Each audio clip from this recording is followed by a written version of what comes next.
Okay. Okay, Auntie, this please, you can take it. You can take over from here. Okay, thank you very much. Looking for. Okay. Sorry, I'm trying to get my. Am I seeing your screen? Okay. Okay, so Please whilst hold it. okay, Okay. okay, No, let me please take it go over. on. So when you wait, right? Okay, Yes. so before as Auntie Eunice is just preparing yourself. Very okay. So let me introduce her to you. So she's Eunice Bekonate. She was once a former, not once, she was a former head of department in nutrition. Once head of department for the Department of Nutrition and Dietetics. She was a head HOD. Uh, she has a lot of experience when it comes to dietetics. Personally, she's my direct mentor when it comes to everything I do in my career, right? So if you follow me, one of the person who is pushing me to do a lot of things is she's the person behind that. And she picked me up, I think that was 3 years ago. I was all over the place, right? As a dietitian, I was doing everything. Then she was like, okay, Nee, let's start from this place. Start it this way, start it this way. And I can say that the advice she gave me has changed a lot of things for me. So I can see she's ready. Yeah, Uh, thank you. okay. Okay, so thank you. You can take it over. Okay, so thank you very much, everyone. I'm grateful you are here, and I'm also very grateful to Nee for the opportunity he's given me. And well, that he says I'm a mentor. I also look up to him a lot. I learn a lot from him, and as I explain or go forward, you get to understand why. And in these moments of social media and IT and AI, he's the one I actually learn a lot from. So I will just share a little that I've come to know over the years, and I hope probably that it gets to benefit you. So those are topic he has given me to share with you. So it's the growth mindset starting from where you are. And as he mentioned, I'm with the Department of Nutrition and Dietetics with UHAS. Okay, so I just quickly want to share stories from the field. There are individuals in nutrition and dietetics who have weathered the storm and made meaning out of where they are. And today I would share probably some of the things or the principles that guides the decisions that they make. And hopefully you can also create the change that you want to see in your field or in your community and also in your personal life and also in your family. So Nee's story is one of the success stories we've had from students who do not have full employment from government. And though, yeah, I'm sure if he gets appointment from government, he will take it. But once he waits, in a waiting period, what do? Creating opportunities for himself. And the beautiful thing with opportunity is once you take the steps, sometimes life has a way of putting more steps in front of you. Before you realize you are somewhere. And most success stories actually start like that. They don't really set out to create success stories. They decide that where they are, what they can do, and making the difference in that small little corner. Some years back, there was opportunity for a young man in dietetics to go to the north in Bulgar. And when he got there in the community, he decided that instead of staying in the clinic, because he was seeing a lot of malnutrition cases within the clinic, he would go into the community to find out why it is ongoing, and if possible, find solutions so that we don't have a lot of malnutrition cases ending up in the ward. And a child with malnutrition is likely to die because they are prone to infections and other things that you know. And when he did this selflessly without funding in the beginning and far away in the north, in Bulgar, far away. But he made so much impact that at a point in time, he was recognized by Coca-Cola and given an award. Not just that, he was given a lot of awards, and I'm looking forward as well to him building on what he has started. So aside that, there are a lot of people who have equally made strides. We can speak of Prof. La, we can speak of Prof. Aite, there's also Audi Ifwa. They've all had their own personal challenges. And if you hear their stories, you'll be amazed and you would know that you are able to. Personally, I've also had my own issues along the way. And at a point in time, some few years back, just to give you a more recent story, some few years back, I started a PhD. And when I started a PhD, I started getting sick. And going through that, between that time and now, I had about 5 major surgeries, and also had 2 children within a PhD program. And like I went all the way to the end, in quote, like of life, and I had to find a way to get myself to build back. It created a barrier or a gap in my career, about probably 4 years gap in career. But with the right mindset, you can still make a comeback. And by the grace of God, I've made a comeback, and we are making strides day by day. But there's a lot. But just to share with you, when we speak of mindset, so for today's discussion, we'll be looking at what a fixed mindset is and what a growth mindset is. Then we'll also look at ways to recognize how we can make impact for ourselves, for our family, for our community, and also for our professions. I'll share with you some practical steps and strategies we could use to probably put ourselves right. So the first question is, what is a growth mindset, and what is a fixed one, and what is termed as growth? So for a fixed mindset, and as I go along, please be reflecting on the words I say, and be asking yourself questions. Does this apply to me? And not, don't think that probably with the or we are talking about ama, but how does this affect me? How does this apply to me? That is where change actually begins, when we ask ourselves questions. So back to this, with a fixed mindset, the individual believe that intelligence and talent are static. In other words, in your class, those who are scoring A may be those who would excel in dietetic practice, or probably those who had first class are likely to do better, second upper are likely to do better. But life has taught us that it's not necessarily so.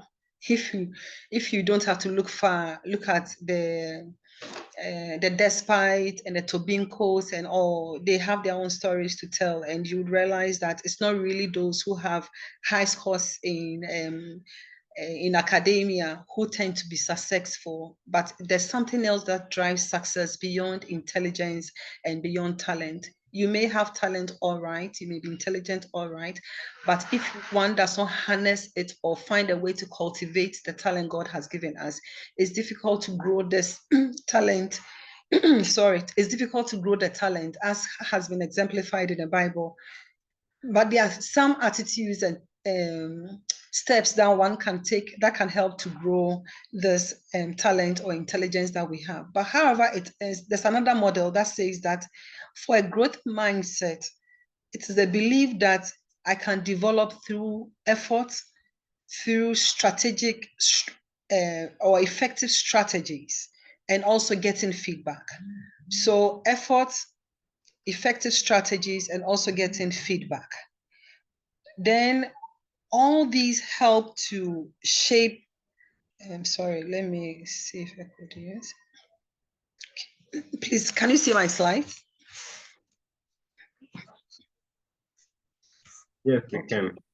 Okay, thank you. So there's a researcher that came up with a model, and according to his Carol Beck, and his work shares a perspective on fixed and growth mindset. So as I said, whether it is a fixed mindset or a growth mindset, wherever you stand, it shapes the way we face challenges in our lives, whether you are sick, whether you have a disease condition, and whether you've had broken heart, whether you don't have money, whether you are short, whether you are too tall, whether you think you are a honey hole, whatever challenge you think you have, or maybe you don't have networking, quote, you didn't go to an A-class school, whatever challenge you feel that is a roadblock for you to become successful, with the right mindset, you can also become successful. And the setbacks, and probably you were set to get married at 30 years, and at 30, your boyfriend has disappointed you.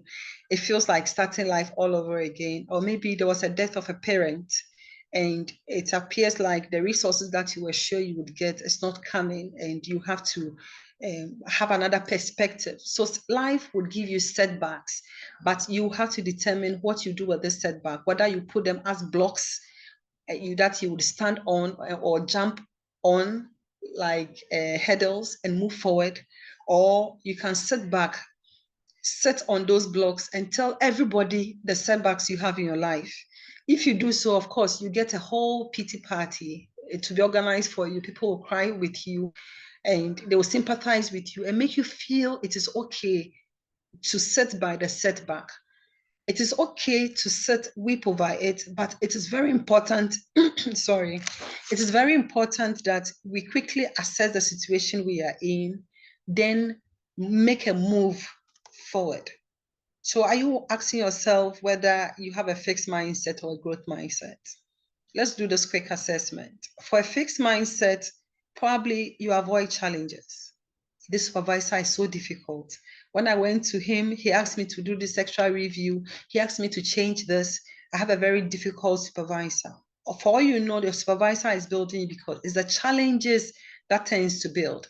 So those with growth mindset embrace challenges. Every challenge that comes in life, whether it's pleasant or unpleasant, most challenges are not pleasant anyway. They embrace it. Maybe in school, you got pregnant. It may appear like a challenge, but hooray, you have a child who will be older than all your classmates' children. So that will be probably the firstborn of all the classmates. But that's on a lighter note. Whatever setback or challenge that is in front of you, whether it's resource or lack of network, if you look at it well and you don't avoid it, but you look at the challenge, you are likely to grow. But if you avoid challenge and you, in quotes, capture them as problems, then you have a fixed mindset. So all the time you are complaining how the executives are not creating opportunities for us, how this person is not helping me, how my uncle did not help me, how my dad wasn't fair to me, it's always everyone else's problem but you. Then those with fixed mindset, they give up easily. I can't do the work anymore. I've stayed too long on this project. This project is too difficult. This friend is not too good, so I'm letting this friend go. But a friend might have a weakness, but probably may have great strength. I heard this friend, maybe in a moment of weakness, your friend in an excited way told them something you have shared in confidence, but you are too quick to give up on the friendship. You are too quick to give up on things. So those with fixed mindset tend to give up easily, but those with growth mindset, they persist. They would follow it persistently till they get feedback or they make a breakthrough. It may take time, but with consistency, they are likely to do this. So Dweck, again, has done a lot of research in this, and his concept or model is used widely in education and leadership. And it shows that people who adopt the growth mindset achieve more, and they are more likely to bounce back when they fail. A failure is part of life's journey. There's no successful person who have not failed. It is life's way of trying to train you for great opportunities ahead. So if you embrace it and quickly learn from it, you are likely to grow well. So your mind will grow and you're likely to create a difference. Again, those who have fixed mindsets, they feel threatened by other people's success. He's my classmate, and suddenly he's just on TV, he's on radio. Instead of probably finding inspiration, those with growth mindset would find inspiration asking me, when is your next program? I want to listen and find out what does he do different that makes him successful. Maybe the way he talks. If it's the bleh, then it means I may have to find a way to learn the skills he has acquired that has made him successful. So once you take inspiration from the success of others, you are likely to identify the skill sets they have. Then you can using the skill set you admire to grow yourself. And it is in that place that you are likely to grow. And also, you don't have to go along with all the issues and the energy that comes with, in quotes, disliking other people. Those with very fixed mindset avoid feedback. You're an intern in the ward, in your Obi and Kawasam. And no one can speak about your issues to you. You think everything you do is right. Any feedback you feel is an attack.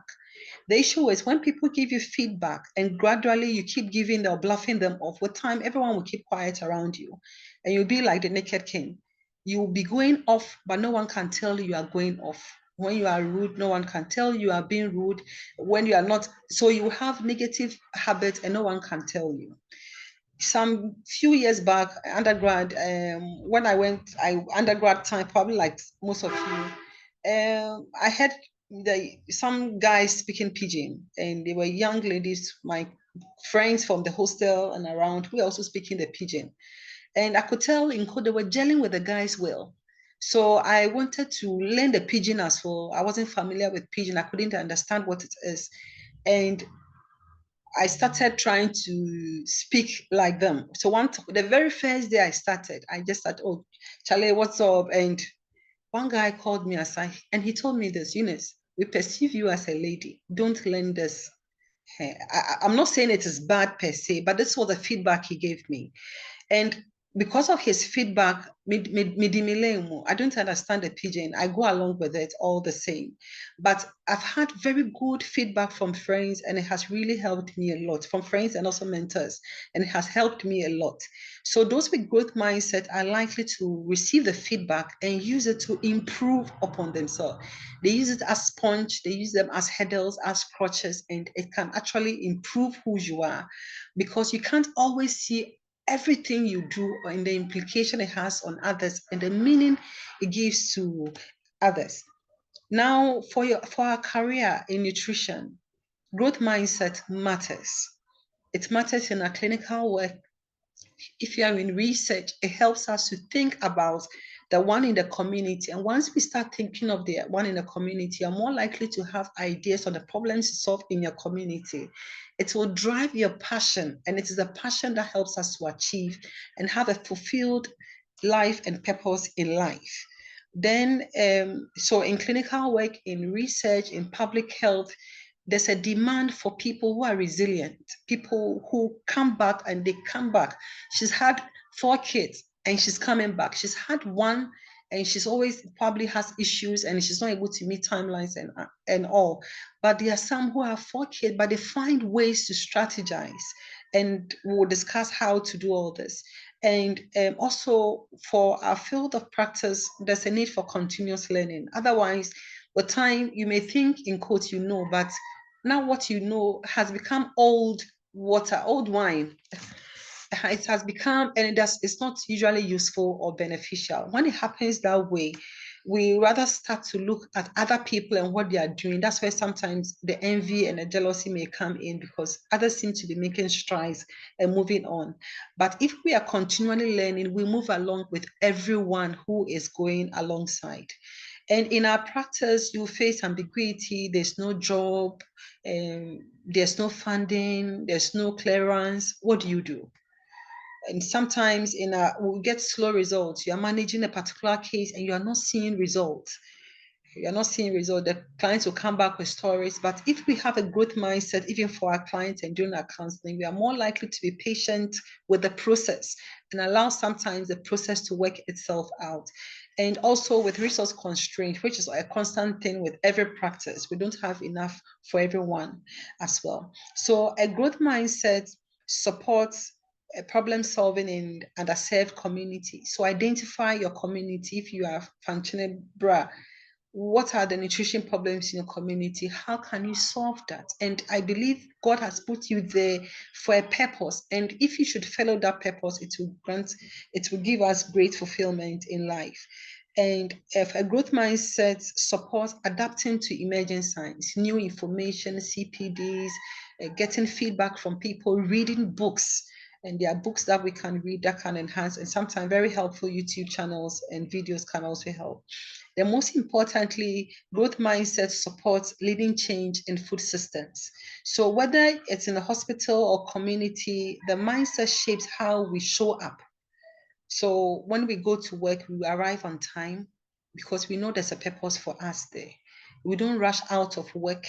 If for any reason you have to work from home, we give ourselves scheduled times and we measure each day what we have done in the day to see if we are making progress. And especially in Ghana and in Africa, where innovation is very essential. Other places in other Western countries, they may have a lot of things going for them. It's easy to compare ourselves to them. But in Ghana, we have a long way to go. The beautiful thing is because we have a long way to go, you need to find yourself, ask yourself, what is my role in this new journey that we are going to? When I joined the dietetic practice, I think I was the fourth cohort, and the speaker after me was in the third cohort, I think. But we didn't have a lot of dietitians to look up to. So in the beginning, we had to make lots of sacrifice. And fortunately for people like Dr. Pepra Boateng, who is also my mentor, I had to, and she follows up. Some few days ago, she called, Eunice, oh yeah, then what are you doing with your PhD work? She follows up. So as a mentor, she follows up often. Not just that, she shapes my mindset to let me know that you can do it. You don't need everything to put in place, but ask yourself, this is what I have. What can I do with it? So innovation is key in growth mindset. And this growth mindset is used and it's evident in a lot of nutrition programs, which me attended myself. I have attended. The speaker, Reverend Prince Bedu, have also attended. A number of us have attended, and probably we are looking forward to doing something like that here in Ghana, so we can have more people going through leadership programs. But through that, it is important, if you have a growth mindset, to be self-aware. Who am I? What makes me angry? What prevents me from achieving the result that I want to achieve? What makes my relationship falter? If it's strong, what makes my relationship strong? And vision, where are you going? How are you going there? How are you going to measure this? And so most of these leadership programs tend to mold us to do all these things. So reflective learning, as you read, as you learn, as you listen, you keep asking yourself, how do I come in this? How does it affect me? What does it mean to me going forward? What is it supposed to do for me and my life? How do I plan my life to see where God has shown me many years back, or the vision I have for myself, the picture I see myself being, maybe the director for WHO, or maybe FA, or Minister of Health, the first dietitian or nutritionist to the Minister of Health. If that is your mindset, how do I get there? So all these are also important. As you reflect, these things will come to bear. So self-assessment helps to make this happen. So we'll just discuss briefly tools to cultivate in a growth mindset. It is important to reframe your setbacks. If you see them as me and with your mommy problems, this aunt I live with, she wake me up at 4 a.m. to clean the house. She's the most wicked auntie. If you look at it from another perspective, what can this auntie teach me? I think the good book says that all things work together for our good. If it is, for me, everything that happens, as unpleasant as I ask myself this question, what good can come out of this? So every setback, I ask myself, what good can come out of it? And as I told you, for about the past almost 7 or so years, I have a hectic challenge with my health. And I ask myself, what good can come out of it? One of the things I learned is empathy for patients, because I understood what they go through and the things we also miss in our clinical practice. So what good can come out of this? What good can come out of it? And also measuring my strength and weakness, what I can do and what I can't do. So reframe your setbacks, or what you think are setbacks. What school did you go to? So what? You went to a grade C school, in quote, so what? But great things can still come out of what you think was a setback for you. Rather, it's an opportunity to create a difference. So see them as learning opportunities. Reframe your setbacks or challenges, or what you define in quotes as problems, and see them as learning opportunities. Then practice deliberate reflection. What do I try? What can I do differently? What do I try? What do I want to do? Where do I want to achieve? I want to be the best dietitian in the Ashanti region. How can I do this? What do I need to do? What can I do differently? If your life, you do not like what you are seeing currently, then it means you need to do something differently. What can I do differently? Then the second tool would be surround yourself with mentors and also people who can give you very rich feedback. People who will not be afraid to tell you when you are going off, when you're going wrong. They can tell you that and give you feedback on your design. You have developed a tool, it's useful, people want to use it. But if you turn every question to think that they are trying to, in quote, play down on what you are, you need to ask yourself, why do I take, in quote, every feedback personal? If it is, check your self-worth. How do I value myself? Check your self-esteem. What feeds your self-esteem? What feeds your self-worth? And for a lot of Christians, we get our self-worth from God. If God made me precious and beautiful and that I'm here for a purpose, then if anyone should give me feedback, what if it is the will of God for me to know the things I do not know, or my blind side? Then again, so surround yourself with mentors, people you can look up to, whether you're a head of department. Sometimes they are busy, they may not be able to reach out, but you could find ways to reach out to them. So identify people around you that you would want to reach out to, and they can hold your hand going forward. But what they see, you don't have to you don't have to repeat, in quotes, their mistakes and failures. It will help you to rise quicker as well. And friends, what kind of friends do you have? You can't have many friends because, in quotes, where you are going, you won't win that time they break. But at least you can have friends you can count on your fingers. In other words, maybe not more than 5 who you can relate with consistently. And there are some people who are so obsessed with net rate that they have about maybe 500, 200, 150 friends and like close friends. It's difficult to have very deep friendships in that. So identify about 5 people you think have a different approach to life. They tend to be very positive oriented, and they recover quickly from setback, and be draw close to them and move forward. And we'll discuss shortly the GROW model, and we can use the GROW model to plan this growth mindset. Then one thing that we do, or you need to do, which I do often, is journaling. I write a lot. So I write my plans for the week. Then every day I go over what I have written, and the night before or early morning, early morning, I do all that I have to do, break my morning into an hour, maybe a bit of 20 minutes physical activity, 20 minutes reading a book, then 20 minutes reflecting on how things have been in the day before, and who I should be grateful to, and who I need to reach out to that day. So fortunately for me, I have these amazing mentees, Winifred and Cassandra Gressler and Inshira, and they gave me, because they noticed I write a lot.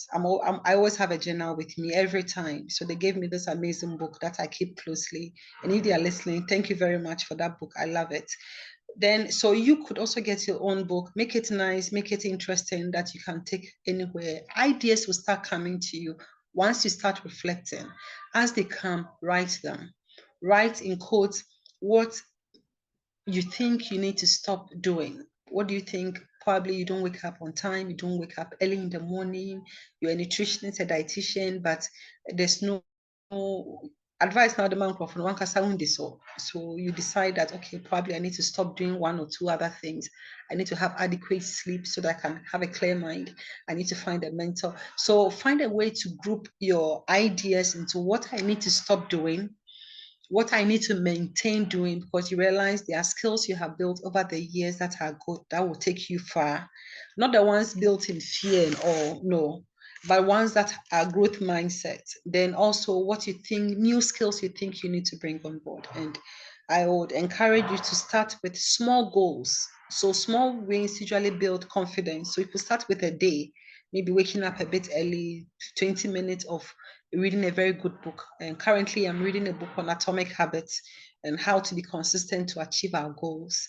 And so you could also pick something that you want to do. And if you are thinking of building your finances, you could look at The Richest Man in Babylon. If you think you've gone through a lot of changes and setbacks that you feel it's difficult to really see the vision or to have hope, I would recommend you could read John C. Maxwell's book on Failing Forward. It tells you a lot of stories about people who had so many setbacks, whether they were blind, deaf, like in quote, extreme. People life would give excuses for, but they themselves did not give themselves excuses.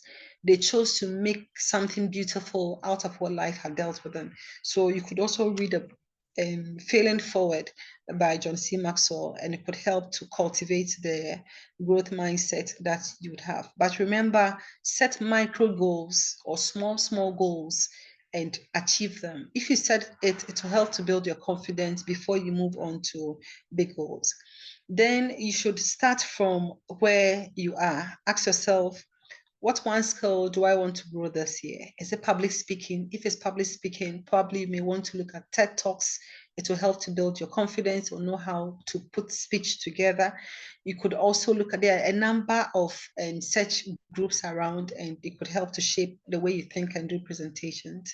Or is it maybe how to create change? There are a lot of talks, and I'm sure Ni has a follow-up webinar on that as well. So I wouldn't get so much into detail. And when do you tend to get discouraged? Is it when people talk down at you?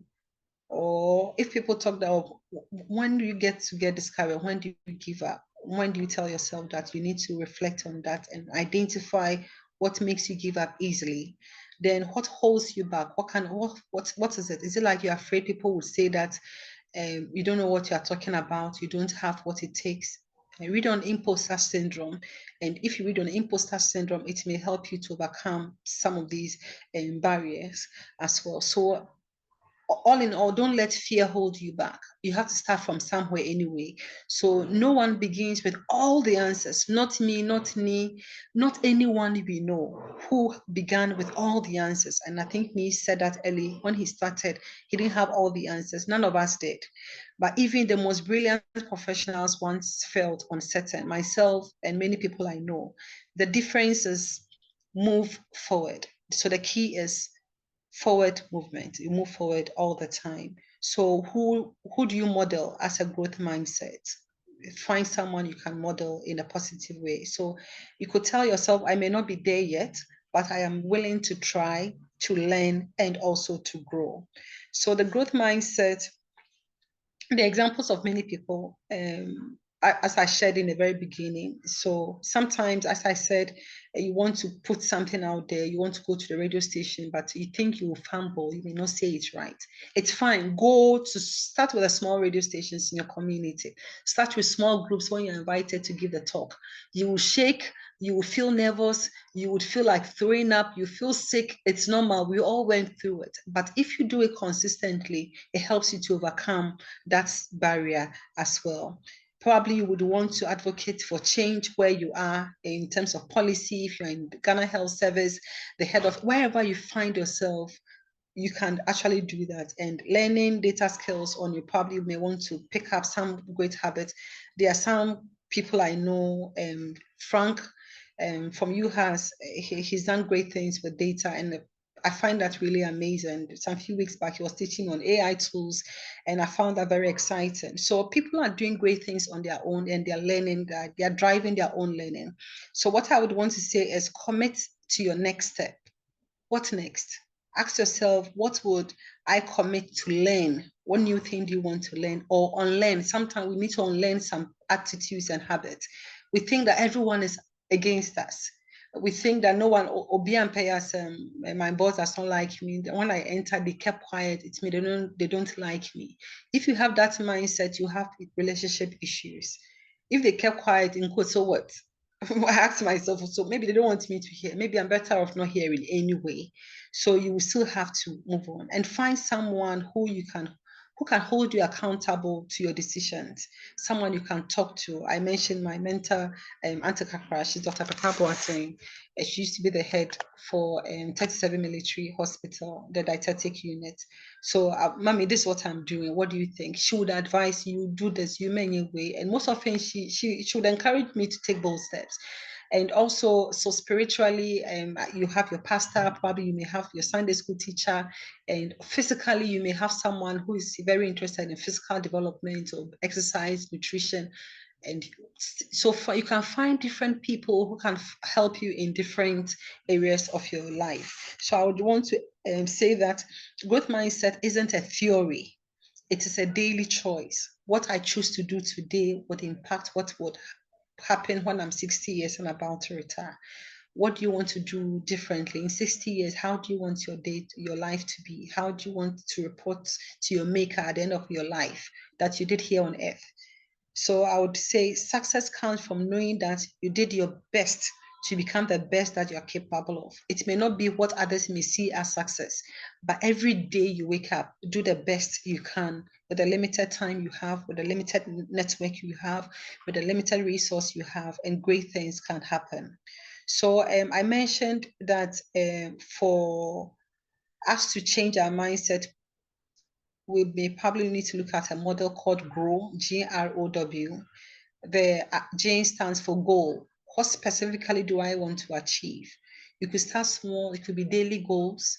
You could have a big picture and work small goals towards that as well. What specifically do I want to achieve? I want to work with the UN. Have you checked the criteria for employment for UN? If you want to work with FAO, with UNICEF as a nutrition expert, how are you building your capacity to do that? Believe you me, your first degree is not enough. The other skills they're looking for. Have you gone to their website to check what they ask for when they want to say recruit consultant? Are there short courses you are supposed to do? Why don't you start doing them now and get the certificate down towards such a great goal you have? And at the right time, the opportunity will present itself when you are prepared. So the other one is grow. So the other acronym R is reality. Be real to yourself. Where am I now? What resources do I have? What are my current obstacles? Then options. What strategies or actions could I take? What do I need to do? What do I need to stop doing? What do I need to maintain doing? Will. You need to commit to this. So you need to have a strong will to say that I have committed to get this done and it to be done. And if you need to bring others on board, you sometimes you may have to delegate small tasks to others to do that as well. Okay, so starting from where you are, you need to do a self-assessment, rate your mindset today on feedback, challenge, efforts, setbacks, set micro goals. So set one learning goal this week. What do you want to try new? Currently, I'm interested in policies and how these things happen. So I'm currently doing a course with TDR, WHO. It's an online course. It's a model. So yes, there are a lot of things I'm doing on projects as well, but I'm also learning alongside because I need to improve myself. And so what do you want to do? Do you want to learn AI? What do you want to do? So set a learning goal, but it should be small and work towards that. So the more you do this, it helps to build your mindset muscles. Just like when we tell clients to exercise, or when we exercise, we realize that we build our muscles. The more you do these little goals and have and achieve, the more you are likely to grow the muscle and the more resilient you become. So starting from where you are means also reflecting and adapting to change. So as I said, you write the journal, ask yourself what will I try differently, and peer accountability. Find 5 friends, or it could be not more than 5. It could be one friend. I have one friend, RDA for and also Alice from so she's in practice. Alice is also in academia, and Dr. Koyo Dabra is in academia, and Mrs. Owusu Ansa is in practice, and they give me very good feedback, and I account to them as well, and it's always helpful to me as well. So you should also find something. So I'll just quickly share this with you, and I would leave it as a PDF with me, and he can share it with you, but I'll go through this quickly because I think my time is almost up. So I'll share this timesheet with you. It will help you to reflect and do what is right for you. So I wanted us to do it as an activity, but as I said, I'll leave that with you. So the timesheet looks at rating yourself about your own mental trait, whether you are ready, whether you have the right mindset now, then also looking at the grow model for your planning your way forward, and also setting micro goals for your week as well. So the timesheet looks like the worksheet looks like this. I'll share. So the self-assessment, you have to rate yourself to know your growth mindset, and we have one. We have embracing challenges. We have embracing challenges, and also So we have embracing challenges, effort and persistent, learning from feedback, adapting to setbacks. So you rate yourself. If it's you think you embrace challenges, it's 5. If you think you don't embrace challenges, 1. So you can do that and then adjust accordingly.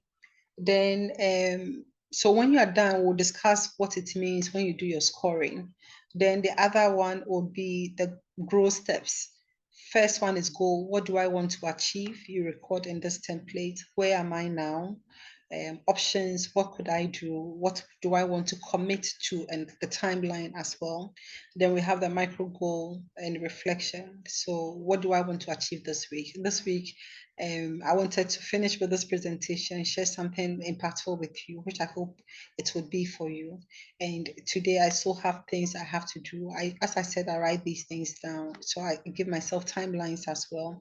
Then your reflection notes as well. So the interpretation, if you score less than 2.5, it means you have a fixed mindset. Then if you score between 2.6 and 3.5, you have a mixed mindset. If you have score above 3.6, it means you have a growth oriented mindset. But whatever way it is, if you have a fixed mindset, you could focus on 1 or 2 growth strategies so that you can grow. If you have a mixed mindset, you could pick an area where you think you have weakness and grow that and set a goal towards it. Then, if you think you have a growth mindset, then you need to challenge yourself more. Find others that you can also mentor to bring them forward. So, as I said, interpretation is here. It will help you. I'll share this with me shortly. So, remember this. This is not theory. This is your life. But you can't do it all at a time because it can be very frustrating if you do. And you need to start small. And it is in the small steps you take every day that will strengthen your capacity to grow. So plan your action. Choose one growth habit this week and achieve it. And every time and every day, choose one and make steady, small progress towards it. Remember to believe in your potential. Begin today. Don't wait for tomorrow. Begin today and lead with curiosity and courage to take and hopefully you'll be able to achieve the growth mindset that will drive the change that you want to see in facility in your own personal life. I would want to end here. Thank you. Thank you very much. Can you hear me? Yeah, thank you very much, Auntie Ines. That was an insightful presentation. I mean, unfortunate, we can't take questions now because already Prince has to do his presentation. He has to go somewhere, and Auntie Ines is also leaving. But yes, yes. So we have to Me, keep our questions. Yes, before Mayu leaves, let them have the questions. let them have the questions. Okay, okay, that's fine. Okay, so please, if you have any question, kindly you can unmute yourself. Or first of all, please just raise your hands first so that I can call you before you unmute yourself. So that we can have some level of order. Um, yes. Okay. I don't see the hands up. Okay, so let me take the lead. So, Auntie, my first question is this: when you talk about the growth mindset, okay, if I have a fixed mindset and I'm trying to develop the growth mindset, but I have this internal, like, I mean, fear. You know, with the growth mindset, you want to do something, right? You want to take up the Yeah. challenges, but you have this internal fear that keeps stopping you. Um, can I use meditation to cure that? Can you use what medication? No, meditation. Meditation, yes. So I think if I may have to borrow again from, there are lots of coaches that will tell you meditation, but I think all in all, it still comes back to the good old book. And yes, meditation can help. Most importantly, what has God said about you? I mean, that's what I ask myself. Yes, I'm a child of God. What has He said about me, especially with regards to fear? Hey, what has He said about me? And you can use that to, you can also use reflection. After all, what do you have to fear? What is there to fear? Then again, do people fear? I've met really great presenters, great achievers, and they all seem to have one fear or the other. They may not make it, the project might fail. And even So it is part of life's process, it's part of the journey. And sometimes if meditation is not working, and prayers is also one way of pouring everything to, in quote, a higher being who would give you feedback. And usually you may feel lighter reflecting and also praying or sharing it with someone, or look for a mentor or someone who is your peer but is a good listener, and share your fears with a person. If you feel at this time you can't find someone, find very good books or very good videos from YouTube, or probably get in touch with me and he will help you along that journey as well. I don't know if I've addressed your question. Yes. Thank you very much. So, Gideon, please, you can unmute yourself.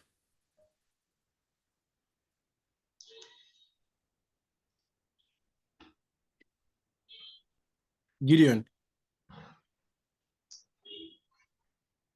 Hey. Okay. So before Auntie Niece leaves, I want to share testimony about this growth mindset. So, I think I attended the African Nutrition Leadership Program, and we're taught about the growth mindset. And this is what I did. So recently, I produced a wellness shot, posted it on my status, and we had people ordering. Right. First of all, I was faced this anxiety. Can I do this thing? Can I do this thing? And I said, I'm going to give it a try. And I did it.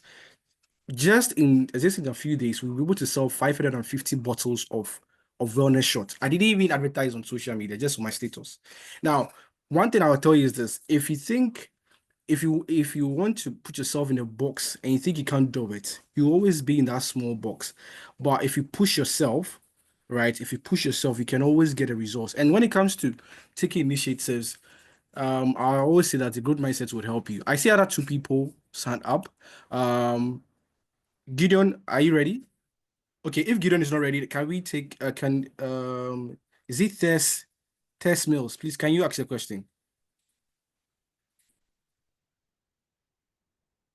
Okay, Tess is not ready. Henrietta, please, can you ask a question?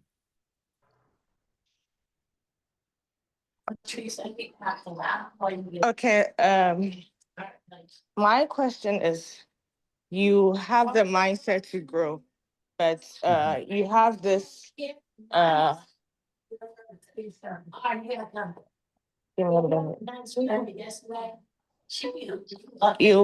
sorry, you have this mindset of imposter syndrome. So with that, how do you move forward with it? Okay, so the imposter syndrome is real and it will never go away. So it's like a shadow. You have to find a way to deal with it. I've seen kids who become self-aware. The first time they become self-aware and see their shadow, they keep running and it keeps running after them. And some grow with that. So some run away from the imposter syndrome. It's one of the biggest hurdle for achieving. Because for some of our audience who would not know what an imposter syndrome is, it is when you feel you're not capable to achieve what you should, or asking yourself, now maybe who am I to be in this position? Who am I to apply for this position? Who am I to apply to be the head of department for my organization or my unit or my department? Who am I to apply for the grants or the travel grant? Who am I to go for this international conference? Maybe the others have what it takes. Believe you me, none of us have what it takes. It's a daily thing we pick up every day. So you need to deal with the imposter syndrome every day. But I think I've heard kids say that if you're a Christian, for instance, I can do all things through Christ who gives me strength. But the imposter says that you can't do it. You are only imitating. You are trying to be who you are not. So that's an imposter, right? You are trying to be who you are not. But the good book says that, oh, I can do all things through Christ who gives me strength. So there are some who also have their own forms of affirmation. I am a power girl. I am this. So they have find your own form of affirmation. I've seen tractor drivers, they quote scriptures on their cars. Human beings are not God. So they find ways to encourage themselves. So find a way to move forward. Sometimes your mentor will tell you when you are going off and encourage you to keep moving and keep taking the steps that you do. But as I said, you should do it daily. It's a daily thing. But know that God has deposited all that it takes to achieve the things that you need to achieve within you.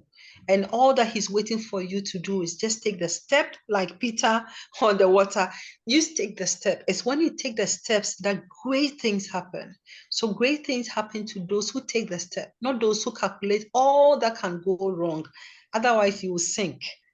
But if you are sinking, what do? You shout, "Nee, can I get this help?" Until you need, you will have others who will come and hold your hand up. Then you keep moving forward as well. Okay. I don't know if I've helped. Yeah. Thank you very much.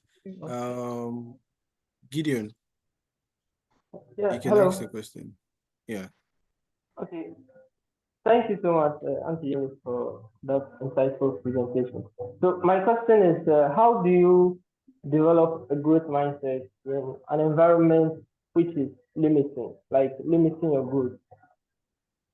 Okay, please, can you share what you mean by limiting? Okay, so in an environment whereby no one like encourages you, everyone discourages you, even if you take the right action to work on something. And like there's no drive, desire And then people in back that. about so and Someone is buying cocoa. Hey, my people. Okay, Gideon, please continue. Okay, she's gone off. Okay, so I what I was saying that so in an environment where like there's no drive for success, like in the people, no drive. Maybe you are the only one, but they think that you are too proud or something like that. How do you overcome this? Yes, please. Okay, yeah. So it's a very good question, Gideon. And I think it's not just you, it's almost all of us. When you want to drive change and you think the change should start from people, it becomes the most, I think, a big hurdle.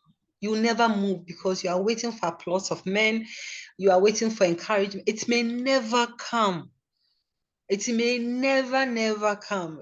A few days ago, I saw a young man who's like a short video, and the mother was walking to church, and apparently had told the mother to wait for him. And then mommy said, "Oh, car." There are some people, because they've known you from Nkwala and Brim, they've seen you poop on yourself, weary on yourself, they've seen you at your worst, in quotes. They may never see that there's great potential in you. If you are waiting for such people, you will never feel contentment. The change you want to see should start with you and drive it. You decide and encourage yourself. So that's where some people have their affirmations, some people have Bible verses or Quran verses. Drive your learning, drive the things you want to see. So you picture what you want to do and work towards it, whether the environment supports you or not. You can still create a beautiful flower from a rock. We've seen that happen. So no matter how difficult or challenging your situation is, great things can still happen if we know that the change begins with you, the man in the mirror, the one who you see. The change begins with you. And gradually, when you change, the environment sometimes will change to embrace the new you. And don't let anything or anyone stop you. Just keep going forward. Oh, So I okay. don't Thank know you if very much. okay. Yeah. I think I wanted to add something to what the question that he asked. So, brother, so there's something we call locus of control, right? There's some things you can control, some things you can't control. Now, you don't control how people like you or how people accept you, but you can control the initiatives and things you can do for yourself. So I would rather suggest that don't look at the things that people are doing. Look at what you can do and focus on yourself. With time, people would accept you, or the people that are stopping you would now find a way to accommodate you. And with such things, you can be able to grow or have a good mindset and exercise them. We have test mails. Please, can you unmute yourself and ask your question? Okay, please, good morning. Thank you. Please, Auntie, please, what helped you move from a fear of failure to seeing failure as part of a learning process? Okay, so I think it started one, knowing who you are, being self-aware, then also reading and learning from people and taking feedback. And it was through the feedback and actively listening to people, that I realized that what I thought was a personal problem was a general problem with a lot of people. And in quotes, it was normal. It was normal to be afraid when I was going on stage. It was normal. I've met one of the best presenters, stage presenters, and when she shared her story and she told me every time she's going on stage, she was fearful. I was very shocked. So how she overcomes that, some few minutes to the time she will have to present, the things she does, the breathing exercise. So find ways to overcome all that. And personally, reading and to share with you, it's my conviction of who God is, who I am in God. What does God want me to do at this time? And his what I don't want to sound so, because the Reverend Minister is the one who is going to present after me. So, but who I am in Christ, in God. And it has really changed my thinking. And also knowing that at the end of my life, I want to look back and know that I've achieved something. So to overcome my challenges, it's from the word of God, praying, being surrounded by amazing people who constantly tell me who I am when I'm going off, who I am, and they encourage me. And also reading, allow myself to acquire knowledge. And the more I read or I listened, the more I overcame. TED Talks and also Toastmasters. Toastmasters is a great place to learn how to present to people and the different audience and all, like different audience and all. So, and also writing out my goals and sometimes facing your fear. Sometimes you have to turn around and face the fear and ask yourself, okay, what's the worst that can happen? Maybe I'll fall on the stage and what? I'll get up and laugh. So one person who I know overcomes and is very resilient is a good friend of mine, Mrs. Owusansa. She will laugh through it and she's overcome it and she's just moving on. She's just moving on. So find people you can also learn. And as I said, tools and equipment that are made available, and workshops, CPDs. I know GAN would probably be doing some of these things for members as well. CPDs, going for international programs. I go for international conferences as well.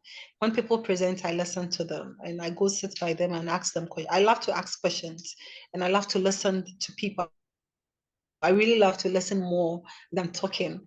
So I love to listen to people, how they overcome their challenges that they face in life. And I realize everyone seems to have one fear or the other, and they find a way to overcome it.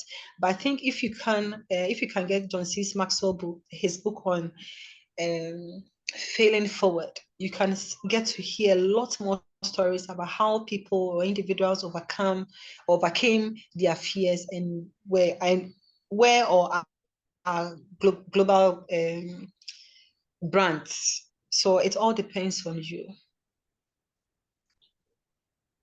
Okay, thank you very much. Any other person? I see Mavis are somewhere. Is that our boss? Auntie Eunice. Yeah, my boss is here. When I saw that, I was like, hey, she it has her up. Hey, you will. Okay. Okay. Auntie Mavis, please, you can ask your question. Good morning. Good morning, Good sis. Good morning. morning, sis. Good morning. Eunice, excellent, Yeah. excellent presentation. Spot on, as we like to say. I just want to put some practical or applicability or maybe real life scenario to help some of our dietitians who are starting. When I first came to Ghana and I was working and private practice and the thought of setting up the nutrition center. Yeah, the spirit of fear kicked in, doubts of whether or not was I qualified to be putting together a nutrition center. So, of course, fear is not of God. We all know this, right? So I had to do my own research. And this is something that Eunice has been pointing out. I did what I call street check. I drove around, looked at what was available. I listened to my patients, their frustrations, what they couldn't find. I would put together a beautiful meal plan. And they would come back after 6 weeks and nothing was done because they didn't have the location or the places to go to find these things that I wanted them to eat. So I did a lot of listening, a lot of reading. I checked in with my dietitians in Canada. I asked around with dietitians that are, who were practicing. I even followed Mrs. There's a oh God help me, brain fog has kicked in. No menopause. Yeah. No way. There was a dietitian that I remember when I first came to Ghana. Lorraine is one of those individuals that I would bounce off ideas. What if you were to do this? Could we do this?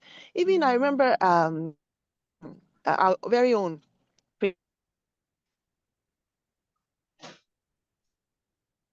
At that time, that's what I called my research. I was checking facts, checking. Could I do it? I remember posting and starting, and I wondered that imposter syndrome. Would others judge me? Do I have the right as a dietitian to put together a nutrition center? And I decided, you know what? If somebody is sitting in Trotro and giving a nutrition advice, and I've gone to school and I've been certified, and I've been told that this is my right as a nutritionist, and it's my passion to teach and educate, why not? Sometimes you have to give yourself that prep talk that says, yes, you're good enough. Yes, you have the knowledge. Yes, you've been equipped. And yes, you can do it. And so I took that bold step and I started. And I can tell you, Frank Hayford, Lorraine, those who came around the first time I set up the nutrition center, it was bare. It was bare. Even our first, when I decided to do organic markets, when people came, it was bare. I listened to the feedback, and if it was negative, I looked at the constructive criticism that was in it, and then I built on it. Instead of looking at it as, oh, they didn't like what I did, I looked at what were they trying to tell me that maybe I wasn't willing to listen to. So after every organic market, I would sit down, look at what worked, what didn't work. I looked at what I heard back from customers, what I heard back from those who came, and I would build on it. Did it mean, or does it mean that even now I don't question what I'm doing? Of course you will. You'll have those moments where you wonder. Right now, I'm trying to do something that's a little bit different from what I'm used to doing. And yes, I've had, that fear of, will it work? Will it not work? But I believe that my research tells me, my knowledge base tells me that yes, I can. And yes, being a child of God says that I can do all things through Christ who strengthens me. And so if my research is correct and those that I've spoken to are telling me that I can, I'm not going to allow the negative feedback that I hear to stop me. I've had people tell me, hey, are you sure you can practice and still open a nutrition center? Can you be impartial? And I tell myself yes, because my passion for nutrition says that why can't I direct people to eat healthy? Why can't I direct them to where the source is? And if the source is my place, fine. If the source is other places, I don't mind passing that information on, as long as at the end of the day, that client or that patient is able to get access to the very things that we are telling them that they should do. So if you're a young person, you're wondering, could I set up a social media platform to practice and teach nutrition? Yes, you can. Can I do WhatsApp nutrition sessions? Yes, you can. Am I qualified? Check with your mentors, check with your seniors, check with the GANT as to what you can and cannot do. But don't stop yourself from reaching, from dreaming, from attempting. There's a saying, attempt things for great, what? Attempt things for God, attempt great things for God, or something to that effect. You only find out if you can or cannot if you don't try. If you don't try, you won't know, right? So please, even as seniors who are doing it 20 years in practice, sometimes have doubts, but do not allow that doubt to stop you from attempting, for trying, because that's the only way you learn is to try, right? So please, thank you so much, Eunice. And I know Prince is going to blow us out of the water when he Yeah, I adds his know, own right? input to it. But Yeah. honestly, sometimes our biggest hurdle and our biggest challenge is our own self-doubt and our own Yes. way of Yeah. down on ourselves. Please don't do Yeah. that. Yeah. Yeah. Thank you so much. Thank Okay. yeah. Thank you very much, Thank you. sir. Yeah. I would just want to Thank you, Auntie quickly add Lois. that Yeah. So, sometimes one of the biggest fears, what if I make a mistake? You see, mistakes are bound to happen because you are human. That's why you need the mentors and you need people you can account to. But it's most important, what is most important is learning from the mistake and improving on it and not repeating it. So it is part of it. And what my sister just shared, her experience, in addition to lecturing, I also do locum in practice as well. Sometimes you have to have discussions with the medical doctors and you consult, they are listening in. So I've asked dietitians to go, but sometimes I can tell that because the doctor is listening in, it's like, what if man can hear? What if I'm wrong? What if maybe I don't explain the pathophysiology well and all? But hey, if the person gives you feedback, it was wrong, it's good feedback. Take it and move on. I also have a food business as well. Currently, we make varieties of popcorn and other food products as well. So you have to move on. And that fear is always there. What if no one wants to eat it? What if no one wants it? So please, no, don't hold yourself back. Move forward. Don't let yourself be your biggest weakness. It's not the before anywhere. It's not your boss. It's not any other person. Our biggest weakness or our biggest hurdle in life is most often ourselves. Nicholas, over to you. Yeah, yes. Thank you very much, Auntie Miss. So, first of all, thank you very much for the opportunity and also sharing this with us. We would like to go to the second speaker. But can you please hold on the questions? We want to finish with the second speaker, then we can go on with the questions. Auntie Ines, I think, can you stop sharing? Yeah, okay. Thank you very much. RD Prince, please, Yes, can I you? have. Thank you. Oh, thank you. Um, okay, thank you. I think he's going to share. So let me just do a quick introduction. Before I introduce him, I'd like to acknowledge the presence of some of our senior colleagues. So we have the GAND PRO here. We have Auntie Mavis. Auntie Mavis is one of the powerful private practicing dietitians in Ghana. I think she's the first. I think so. I don't know, but maybe. Yes. Then we have the Gansa students rep on the page. We have other senior dietitians on the platform. Please, we acknowledge your presence and thank you very much for showing up. We'll give you opportunity to also share your experience with us. But at the moment, I'd like to hand over to our GAN president, RD Prince, to take over from here. Thank you very much, Ardini. Thank you so much for the opportunity. Mayu, are you here? Or you are... Please, I'm here. Yes, my boss. This is in fact, your presentation. I forgot myself that I'm also coming to present. Thank you. I joined because of you. I've made my notes. Oh, please. You are one person I really look up to, and I've learned a lot from you. So. Watch out for the next few days. Implementation of your point. Thank you. Oh, that was wonderful. I think you've made the second presentation. It will be short and it will be pointed. Most of the things you have said, and I will just go on to the ones that I would want to add. Thank you very much and God bless you. I trust the family as well. Yes, please. Thank you. Thank you. Sure. So,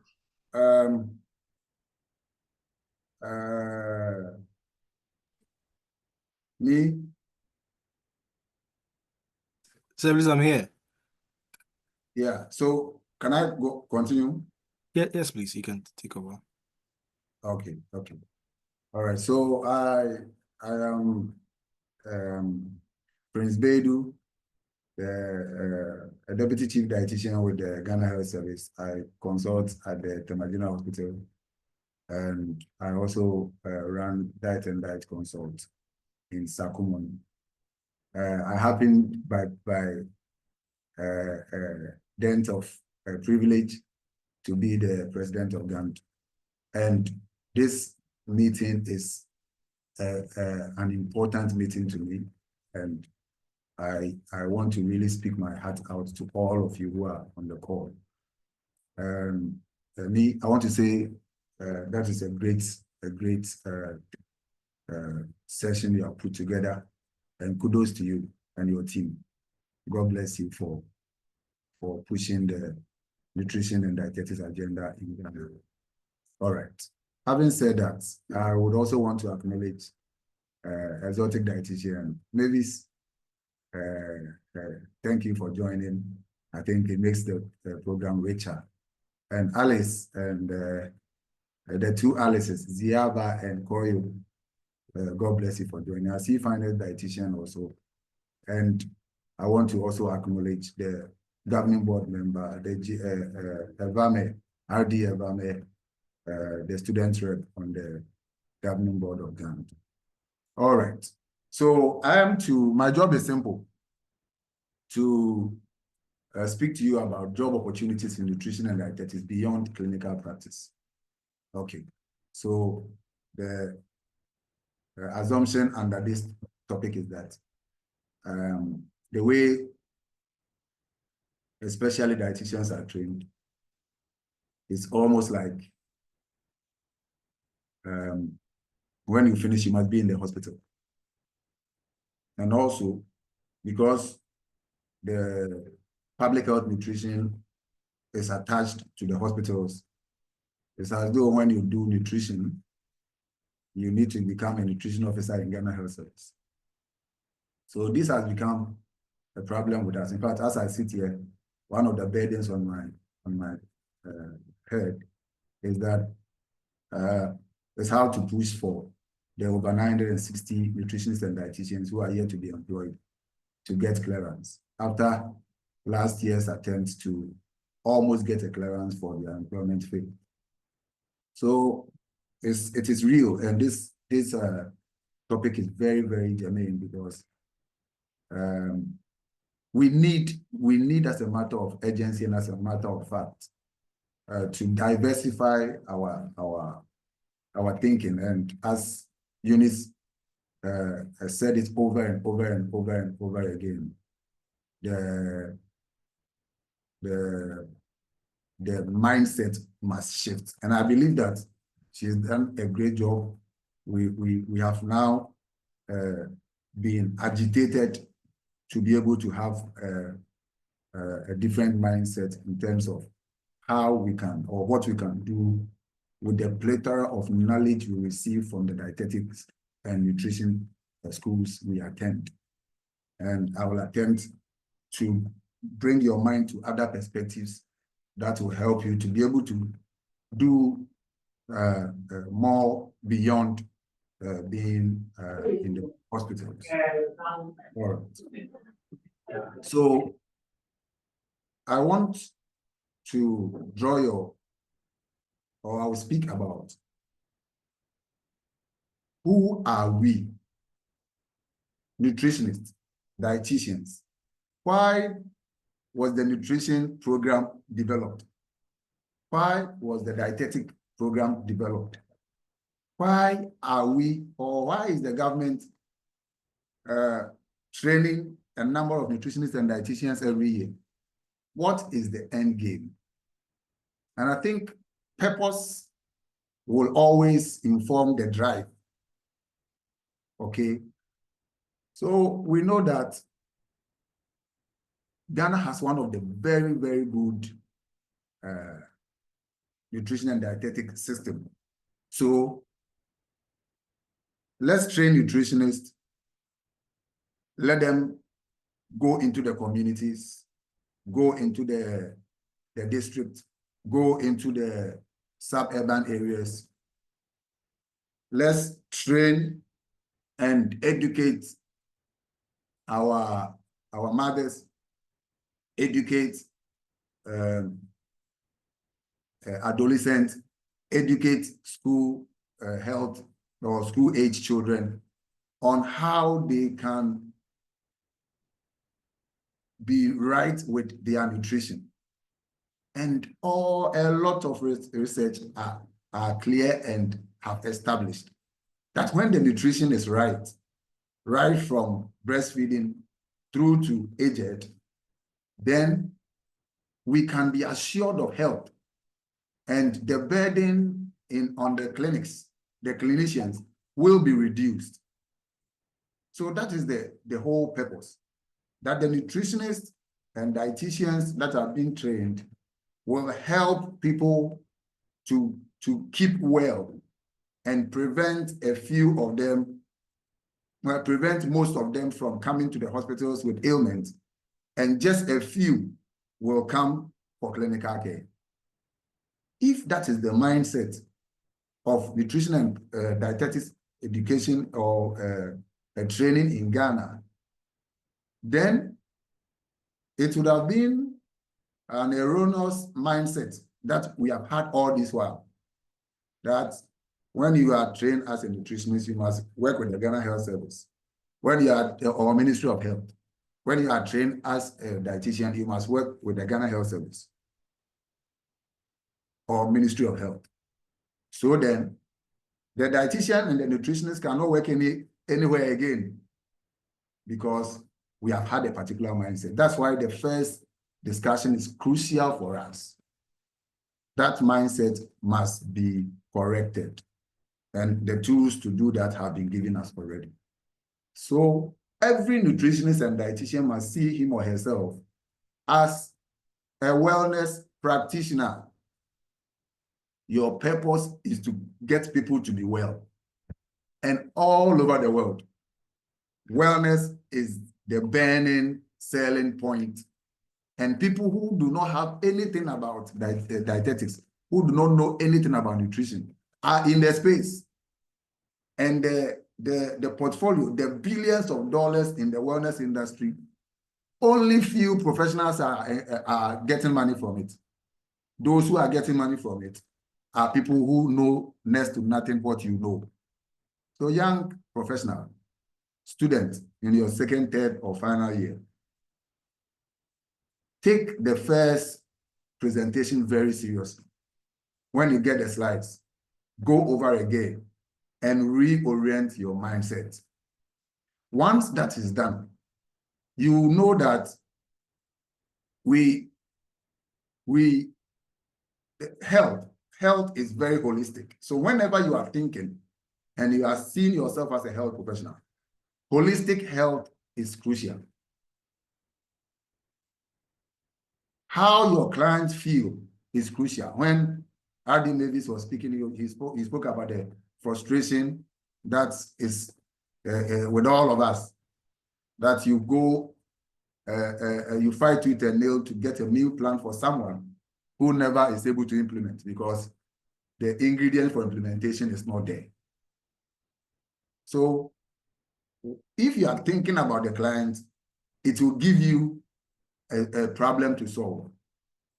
And if your outlook, your practice is client-centered, then you will get a lot of opportunities to solve problems that the clients come with. And in solving problems, you get your job. Okay? So I will not belabor the point. The struggles you will go through in your mind and your heart and your disposition regarding what you can do outside the government just writing to you.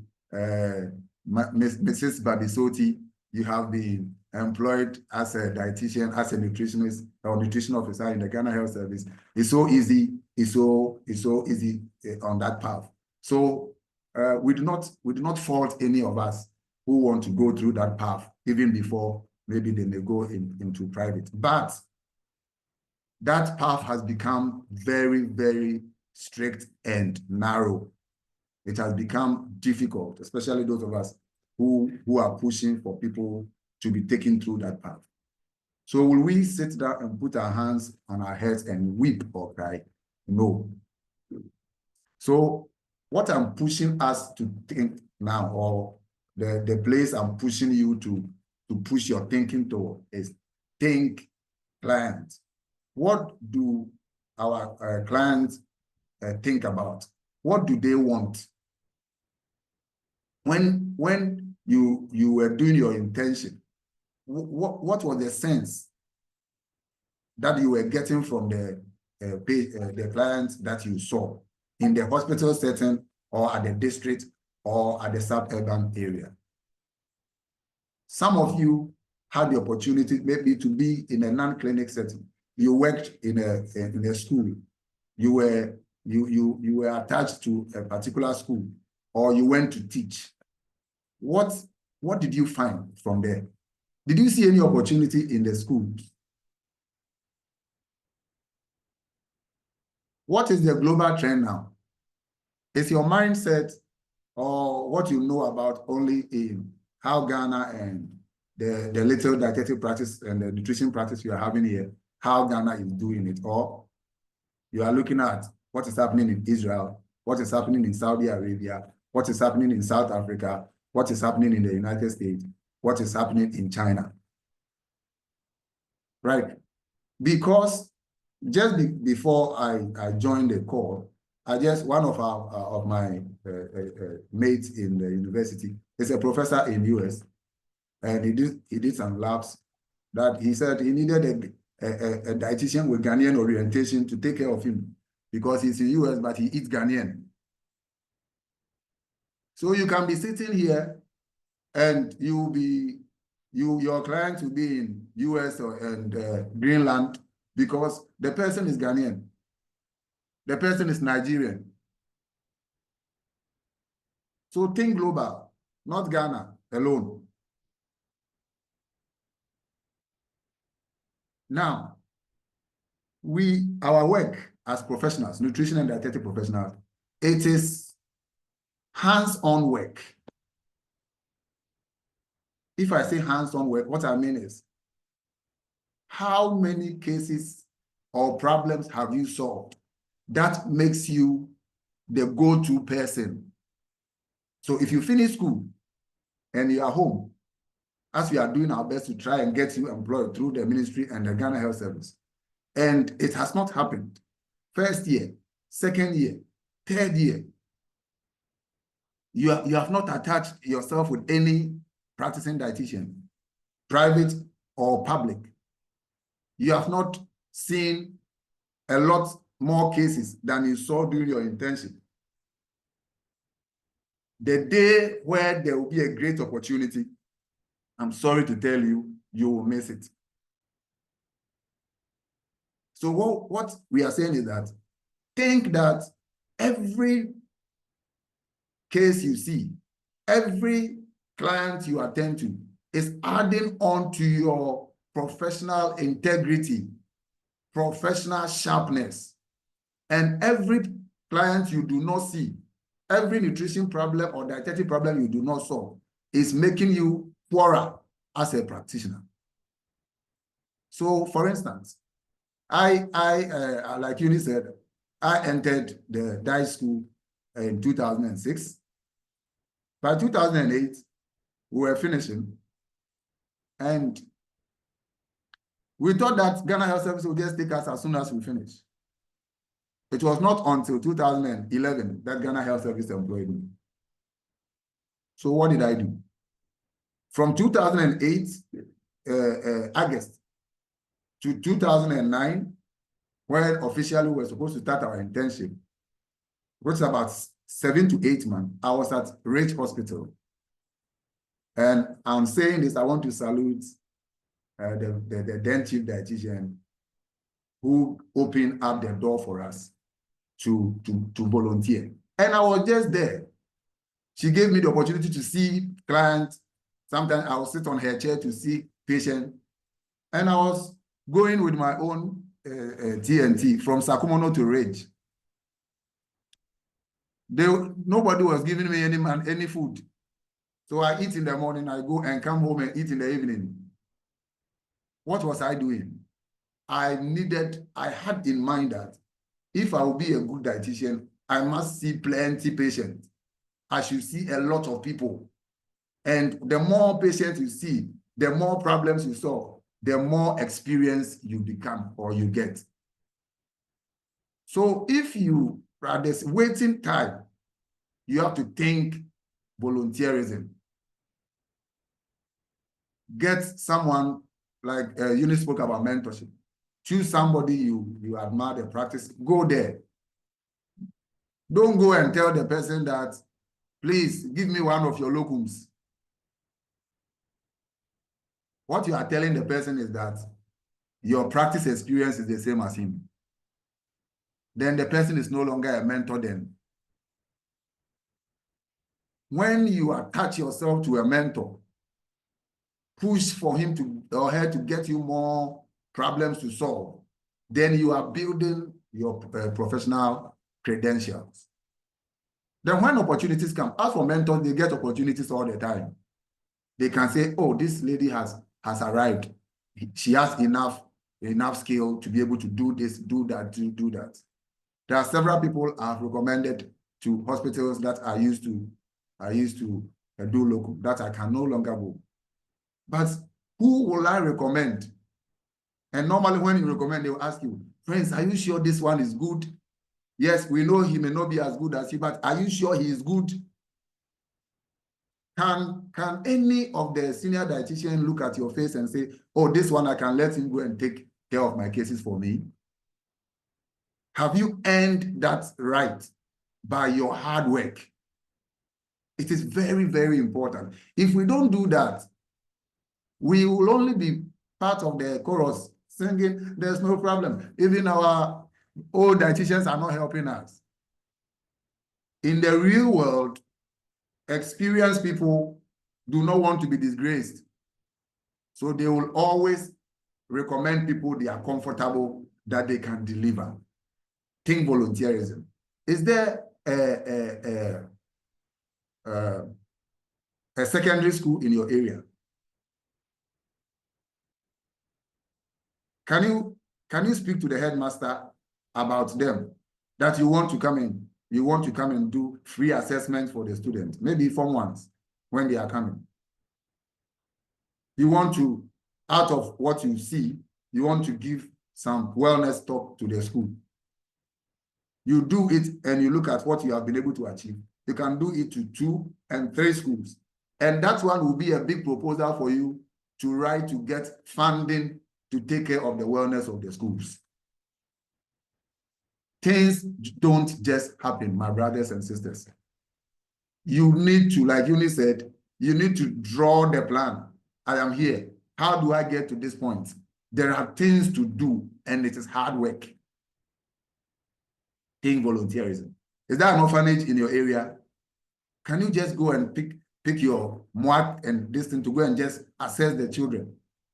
All that you are doing, you are building your profile. Because I tell you, if you want to work with the UNICEF or you want to work with WHO or FAO, volunteerism counts a lot. What have you done for free for humanity? So check that aspect as well. And think about certification. Which area of nutrition and dietetic practice do you want to do? You want to do more children? You want to do more adolescents? You want to do more diabetes? You want to do more cancers? That will inform your place of volunteering. Because very soon we are going to start certification and specialist program in Ghana.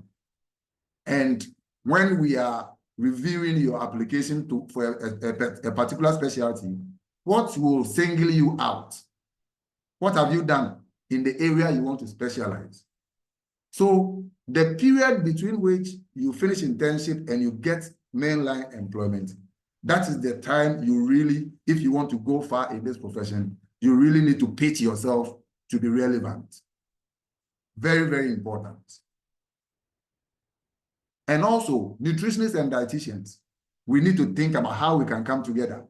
1 nutritionist, 1 dietitian, 2 nutritionists, 2 dietitians come together to form a collaboration to be able to execute a particular agenda. What are the strengths of nutritionists? What are the strengths of the dietitians? What can we all do together? Put it together, write it down, and start. So in 2009, when Ghana Health Service was not looking our direction at all, whether we'll be employed or not, myself, R.D. Mensah in UHAS, we came together to start our own private company, Eat Right Consultancy and Health Food Services. What were we doing? We were cooking for people who were on special diet but couldn't cook. We were seeing people and doing weight loss clinics and going to churches and banks. But that one we were presenting for free so that we can get clients. Today, somebody invites me to a bank I am able to negotiate what I want to take. But if you are starting from the ladder, there are things you need to know that you go out, do it. When you do it, well, next time when they invite you, they will ask, how much will you charge?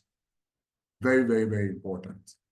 So having said that, you know that three key things, three key components of wellness, because you are a wellness agent.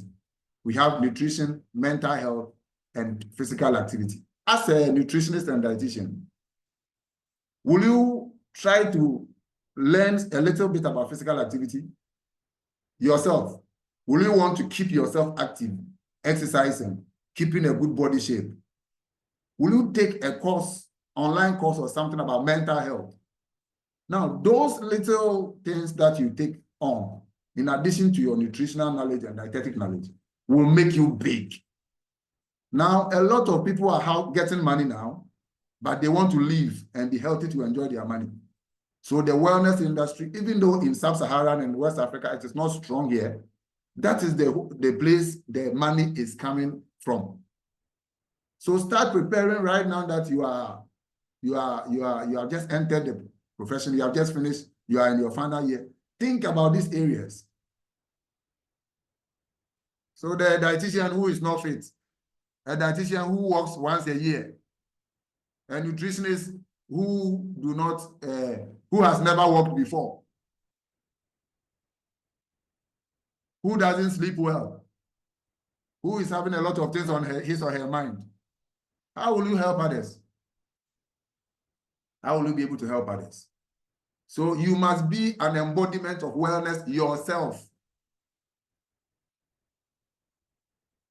so people can trust you. Very important. I must say here that, remember that if 2 years after your training as dietitians or a dietitian or nutritionist, you have not done anything meaningful with the knowledge and built on yourself, no serious organization will employ you. They will tell you that you are not a serious person. But if you go for an interview, they said, when I finish my this thing, I am the on-call nutritionist at this orphanage. I am the person who handles the nutrition and wellness for this aged home, old people's home. I have 10 daycare centers or kindergartens that I consult for. Then the people will be sitting and looking at you that this person is a gem. You come and they ask you, tell us about yourself. Oh, I attended University of Ghana. I finished 2017. I've been waiting to get a job. I've not gotten a job, and I'm happy that this opportunity has come. So since when did you finish school? Instead of 5 years ago, 7 years ago, and you are staying home, doing nothing, no serious organization will pick you up. So let's look at it on that score as well. So look beyond the nutrition and dietetic horizon. Think deep and wide. Dig to find many things you have learned over the years you have ignored. I want to tell you that nutrition and dietetic course we do, the amount of knowledge that we possess. Let me tell you that when we finished secondary university and before I started dietetics, that was the time the Nigerian banks have come. So most of us are my classmates who did biochemistry. They are bankers now. Now, so don't think that you cannot be a banker as a nutritionist or a dietitian. You can be a banker too. Okay? The knowledge you possess, you can do a lot with it. So you can go into not only like wellness in the banks, but you can go as a banking practitioner, and your knowledge, the training of your brain can make you a great banker. So you can pride yourself as dietitian banker, nutritionist banker. Yes, because people did medicine, they stopped and went and became contractors. So the scope is wide. The scope is wide. Somebody came to ask me, how do a bank wants me to go and work with them? They said, I am intelligent and this. I said, what do you think? So I said, I like dietetics too. I said that go there.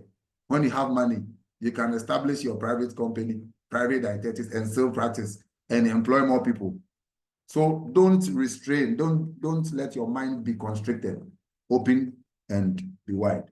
When you have the opportunity, do counseling courses. When your counseling courses, you get to a particular level and adding it to your nutrition and dietetic knowledge, you can go very far. You can go very far. All right. So I've talked about collaboration, I've talked about thinking global, and I've talked about thinking certification. All that I have said is that you have to be client-centered, you have to be holistic in your approach, as you have to look at that the healthcare is not only meal plans for people who are not well. There are more to it than that. So think also collaboration, how you can collaborate with nutritionists and dietitians, and maybe you get a psychologist and an exercise enthusiast. You can collaborate and form a big conglomerate that you get a lot of opportunities to consult for organizations and companies. Think volunteerism. This one is dear to my heart. Volunteer yourself, and many of us, it's out of volunteerism that we got. When we were being employed, the chief dietitian, they said all of us, we were 10, they were sending us outside Accra. And the chief dietitian then said, Prince must go to Tema because I was volunteering at Rich. Very, very important. Then think about the areas you want to specialize, because very soon specialty is going to happen. And also think global. Thank you very much, Ardini. Yeah. I'll end here. Okay, so yes. So thank you very much, RD, Prince. I've also noticed that we have RD Dela on the call, and we have other amazing RDs on the call. So what we'll do is that we would like to give opportunity for questions before I do my presentation. If you have any question, please kindly ask your questions. You can raise your hands up, and also raise your hands up so that you can ask a question. But I think I picked something from your presentation. Yes. Sorry. So I'm getting a feedback. Hello. Okay. So you spoke about volunteering. Yeah, I think it's something that I would like to encourage the young dietitians to do, to volunteer with the senior colleagues. So RD Bedu has a private practice. RD Mavis has a private practice. I think other people have private practice. Finance dietitian, I also have a private practice at Chado. We have other people who have private practice. If you don't have a job now, you can volunteer to work with them.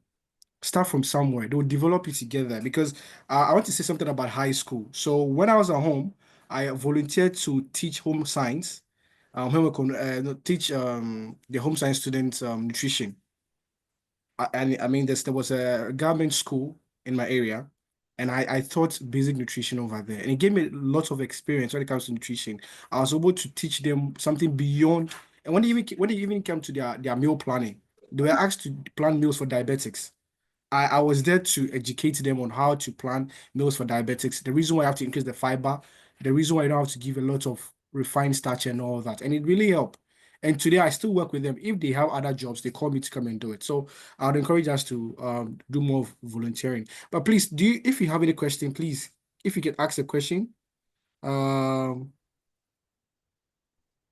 Please, I have a question. Yeah, okay, please kindly ask your question. Okay.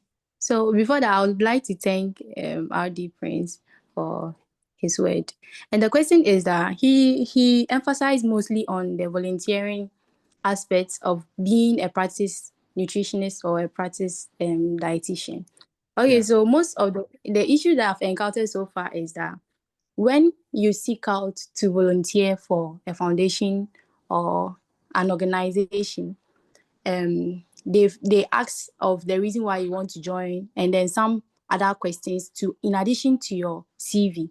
And then when they review your CV, they get to know that okay, you are now wanting to join them, and you have never said on the volunteering experience before.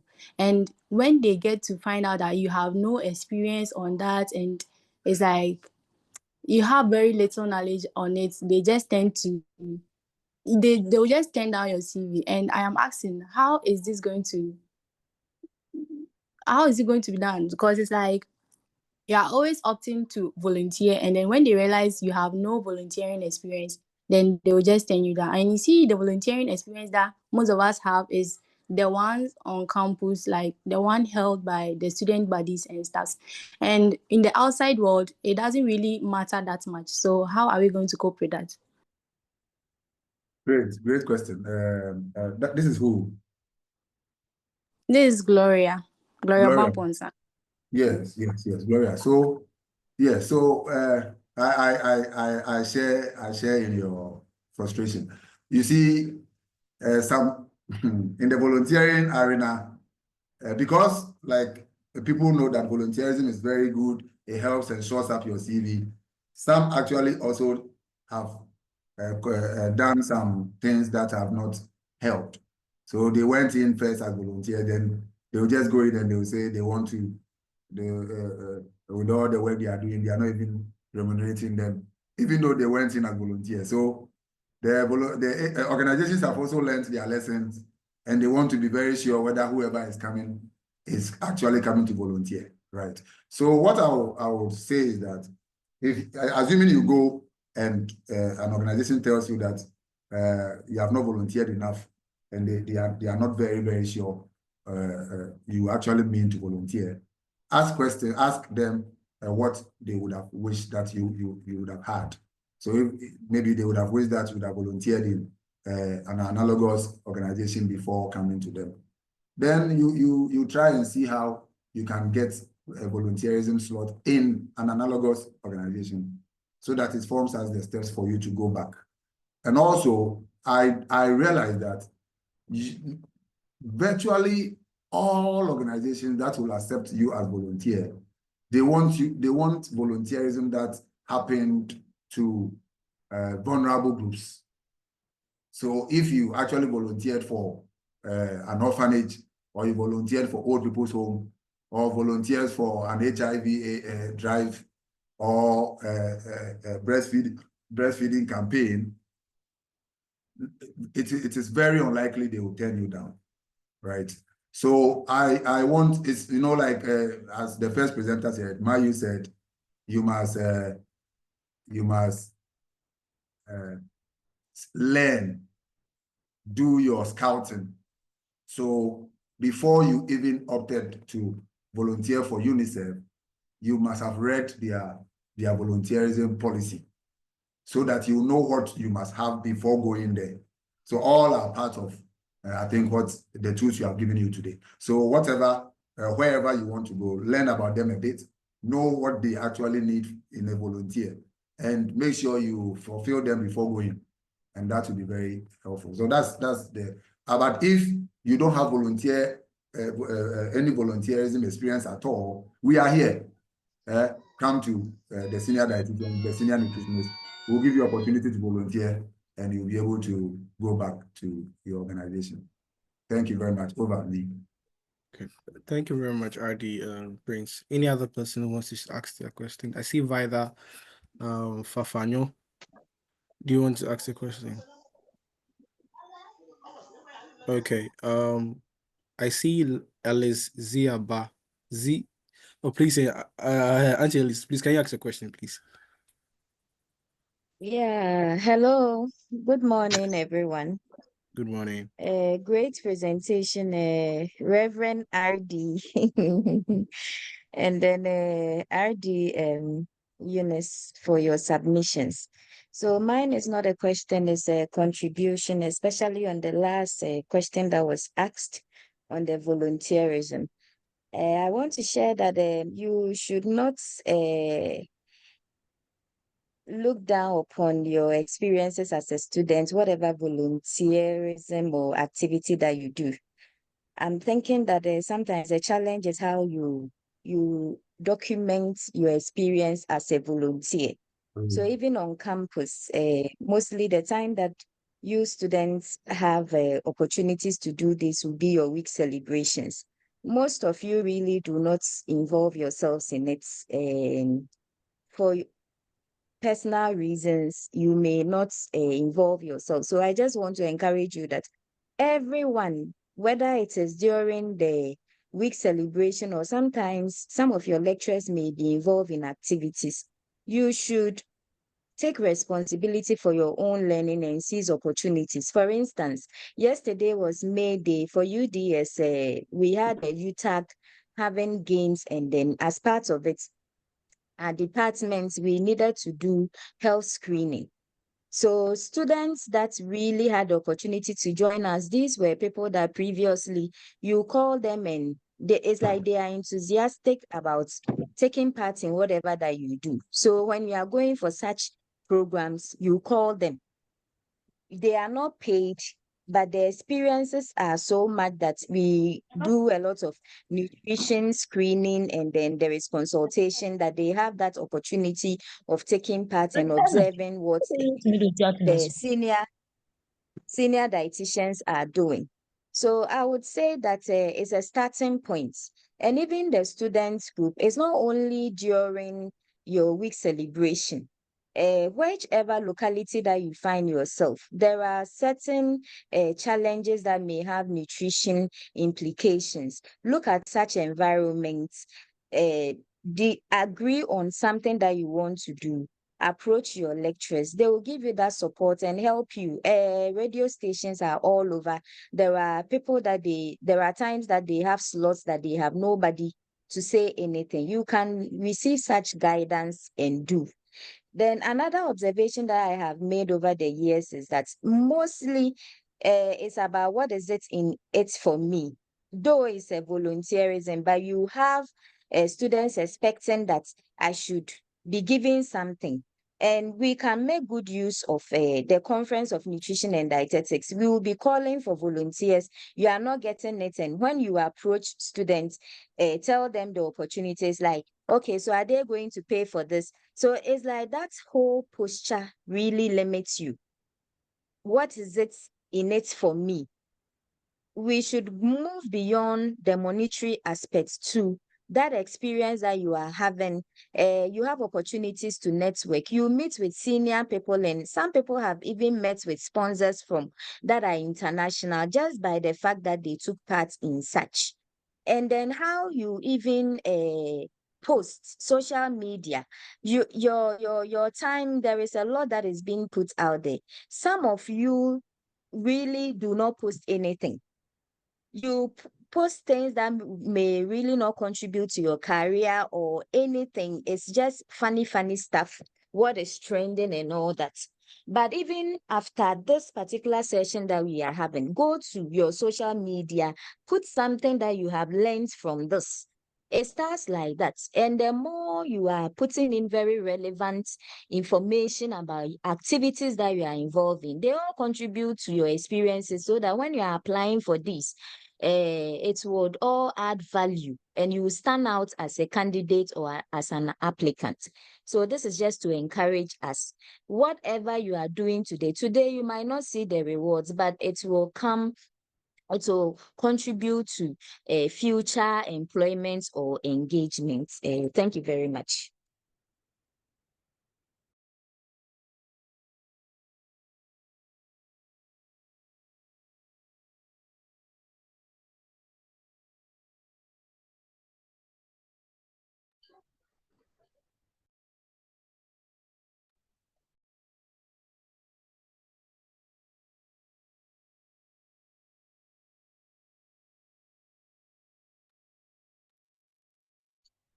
Is it quiet because we're done? Or if I may add or top up on the last speaker, I'm sorry, I didn't catch your name. Forgive me. I just wanted to let you guys know regarding your, sorry? Sorry, Zia. Alice, thank you so much. Yes. The line is breaking a bit, but when we talk about volunteering, would you believe that I still volunteer? I know Prince Bedu still volunteers with Sweet Melodies, Food in Focus. I've been volunteering with Lorraine Boateng since I came into Ghana. From volunteering as a speaker or research or knowledge sharer on Sweet Melodies. Not a single penny have we received from it. But the knowledge you pass on to your listeners, it was from that idea that I came up with organic market, Canada, Ghana organic market, because I realized, and from there I was able to connect with Sweet Melodies and say, you know what, I've been volunteering with you guys for how long? Lorraine and I've been, so we actually collaborated and she did Food in Focus Food Expo. We connected, we brought in students, other dietitians who helped to give the public free medical screening, nutrition information, weight checks, all those things we were doing on the forecourts of Sweet Melodies. That was volunteering. And we are senior dietitians and we're doing it. From there, I got the idea of organic market. And so when the time came, I approached Sweet Melodies and said, you know what, this is what I want to do. For my time here, could you please give us a bit of airtime? And so when I would finish doing Food in Focus, the time that I would have, I say, okay, we are doing organic market at so-and-so at Nutrition Center, Canada, Ghana Nutrition Center. Volunteering pays. And it doesn't pay in monetary ways, but it pays in experience. It pays in networking, connecting with other like-minded individuals who have the same goals and mindset. It allowed me exposure to meet RD Liz at University of Ghana. I met other dietitians that whenever I needed somebody to cover for me, I would connect with them because I had experience working alongside them or saw them in action. So please don't think that because you've done it at school that it ends. I came down to Ghana. I job shadowed Mrs. Ansa. She's now a retired dietitian for weeks at a time, just to be able to understand what the Ghanaian nutrition consulting was like in the consulting rooms, what I could expect, what I could look forward to, and how I could find myself or work myself into the aspects of dietitian in Ghana. So please, job shadow, volunteer, connect, because networking is how we move forward as well too, right? Thank you very much. Excellent presentations all across the board. I hope everybody's learned something. Have a blessed day. Okay, thank you very much, RD Mavis. RD Prince is gone, right? Okay. Okay. So first of all, before I do my presentation, RD Julius. Julius, do you want to say something? So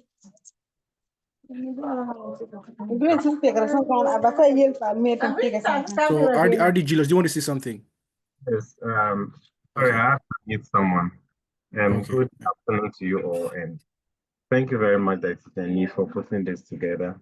I mean, a lot has been shared from people with varied experiences in the field, and one thing that stood out for me is that volunteerism is key, because sometimes when you are volunteering, you never know who you get to meet, and we need to broaden our horizon. The focus on the government to employ us is really going to get you depressed. So whilst you are waiting, I mean, there are lots of things that we could do. Talking to people who are practicing, getting like publications and all those. I mean, just kind of giving yourself some form of exposure. And as a student rep, we are working on trying to find out how we can link students to people who are practicing so that we can offer them some kind of mentorship project. And Dietitian, we're discussing this morning as well, that we need to put together the documents, and as and when it is ready, we hope that it creates a more positive environment for people who are joining the field and people who are already in the field. Thank you all very much. It's great meeting you all online. Thank you. Over. Okay. Thank you very much. RD Pell, do you want to say something? And then after that, RD Frederica I'll say something. So I want our senior colleagues to share something with us before I do my presentation. So RD Pell, please, are you on the line? Okay. Then RD Hello, Frederica, Nick. please. Okay. Yeah. Sorry. Okay. Yeah, Yes. good afternoon, everyone. Yeah. Good afternoon. A big thank you to you, Nee, and Julius and our presidents, Auntie Eunice, Auntie Mavis, and all our speakers who have shared their experiences with us so far. I will just also add my little voice about the volunteerism that was spoken about. I am sure that we all find ourselves in spaces, communities where we can identify a need. And volunteerism may not always come with monetary remuneration, but I can tell for sure that the benefits that it comes with are huge that money cannot really buy. You'll be invited to spaces and rooms where ordinarily you wouldn't have gotten the opportunity to do. But through volunteerism, you are able to get such opportunities. So I would encourage our young students, young practitioners, people coming up, don't just wallow in a pity party. Don't just go with the flow that I'm not good enough. I can't do this. It always takes starting from somewhere, learning from somebody, being humble. I heard somebody say that sometimes you want to volunteer and you are turned down. I'll take the PR department, for example. We've been looking for people to volunteer to do a number of things. And I've been speaking to me, research, and it's all about sometimes the money comes first. But like I said, volunteerism can take you very far that you can't imagine. So I will just encourage all of us to keep learning, to keep getting in touch, identify somebody that you'll be accountable to, somebody that will give you a very genuine feedback. And when you are giving feedback, take it in good faith. Don't have that mindset that, oh, this person doesn't like me, or why are they always talking about my case? It's the people who love you that will give you feedback. I always give this scenario, like, imagine you coming from home with you wearing a cloth that you've turned it upside down, and you walk from your home up to the market, and then somebody in town now draws your attention. You'll be wondering, so I left home with all of this and nobody could talk to me and alert me. So it is the people who love you, it's the people who want to see you grow, it's the people who see great potential in you that will always try to give you feedback. And when that feedback is given to you, take it in good faith and work on yourself and keep a positive mind, like RD Eunice shared.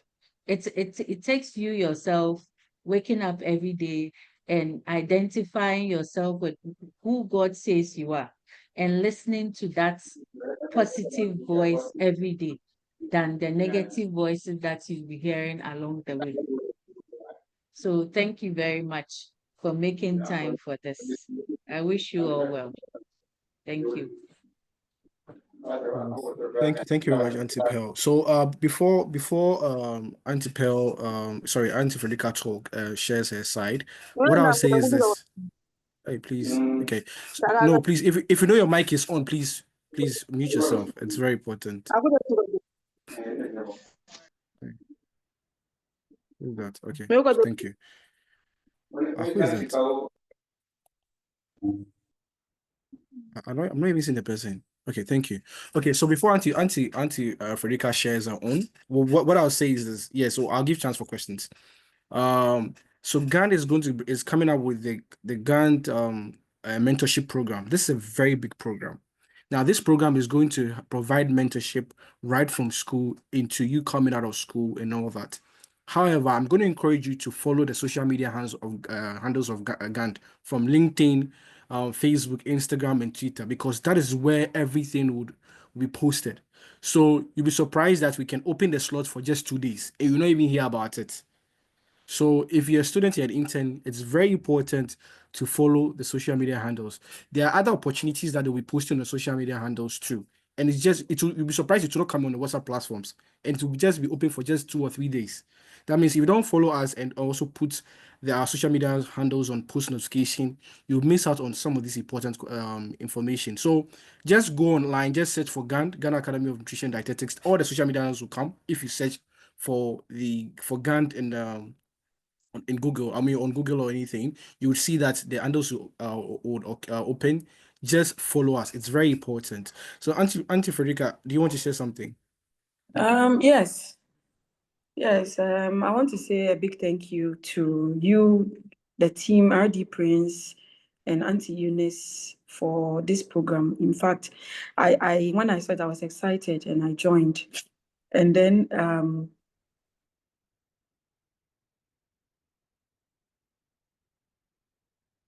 Oh, hello. It's network. Oh, okay. Or she for has a all call. interns who are here, and then students, we have been in your position before. I remember when I came out of school, I graduated with a master's degree. I finished in 2017, and I remember after school, we're doing CPDs in Kolebu, and then whenever I see Auntie Eunice, I start crying. Auntie Eunice, I've not been posted. I don't have a job. And she said, "Oh, don't worry, you'll be fine." And one thing that struck me is that don't hesitate to talk to your seniors or your mentors. I am always talking to someone. I'm always talking to RD Eunice. I'm talking to Ni. Even Ni is my mentor. Even I called Ni this morning. I spoke with Ni concerning some of the things that I'm doing. I speak to RD Pearl. I speak to Auntie Mavis, and sometimes you doubt yourself. I remember my first TV interview. That was in 2020. And if you had watched that video, I think I still have it. I'll share it one day. I was very timid on the TV. Something came up, and then RD Eunice said, "I want you to go.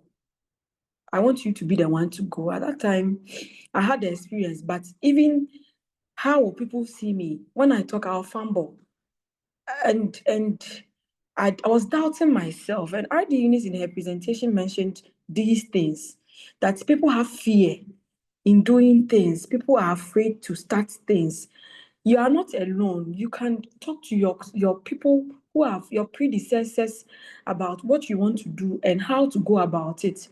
And one thing that I have realized with our interns and students are that it's like what they are not living what they are doing. The program dietetics or whatever program that they are reading, they are not living it.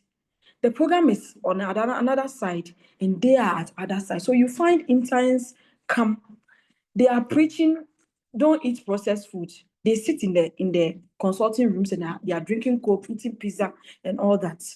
So how are you able to guide your patients into the right way? And then one thing that helped me a lot was practicing what I preach. That makes me see whether whatever I'm seeing my patient is working or not. Another thing is branding. People are dietitian trained, yet they behave as if they are doing beauty fair or competition. You see me, I have dressed nicely.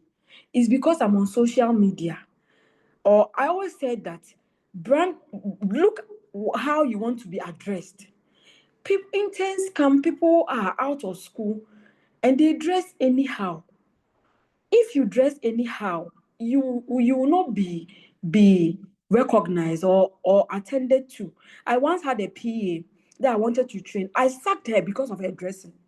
If she is here, she will know. I sacked her because of her dress. I told her that the way you dress, people who come will not take you serious.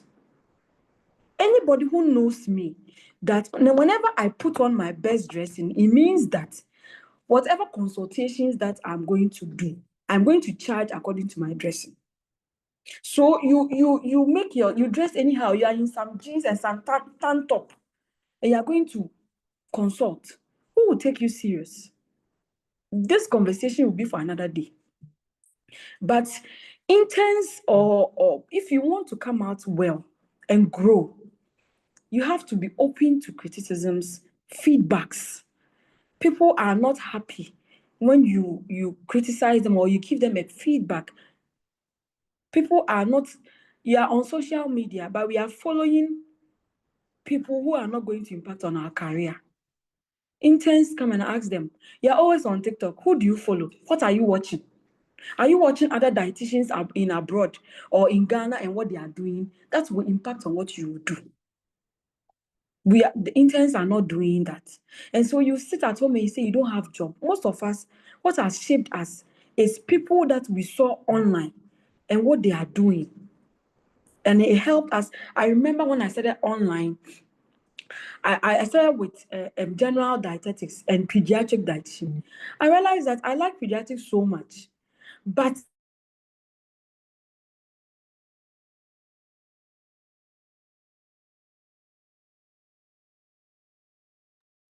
Hello?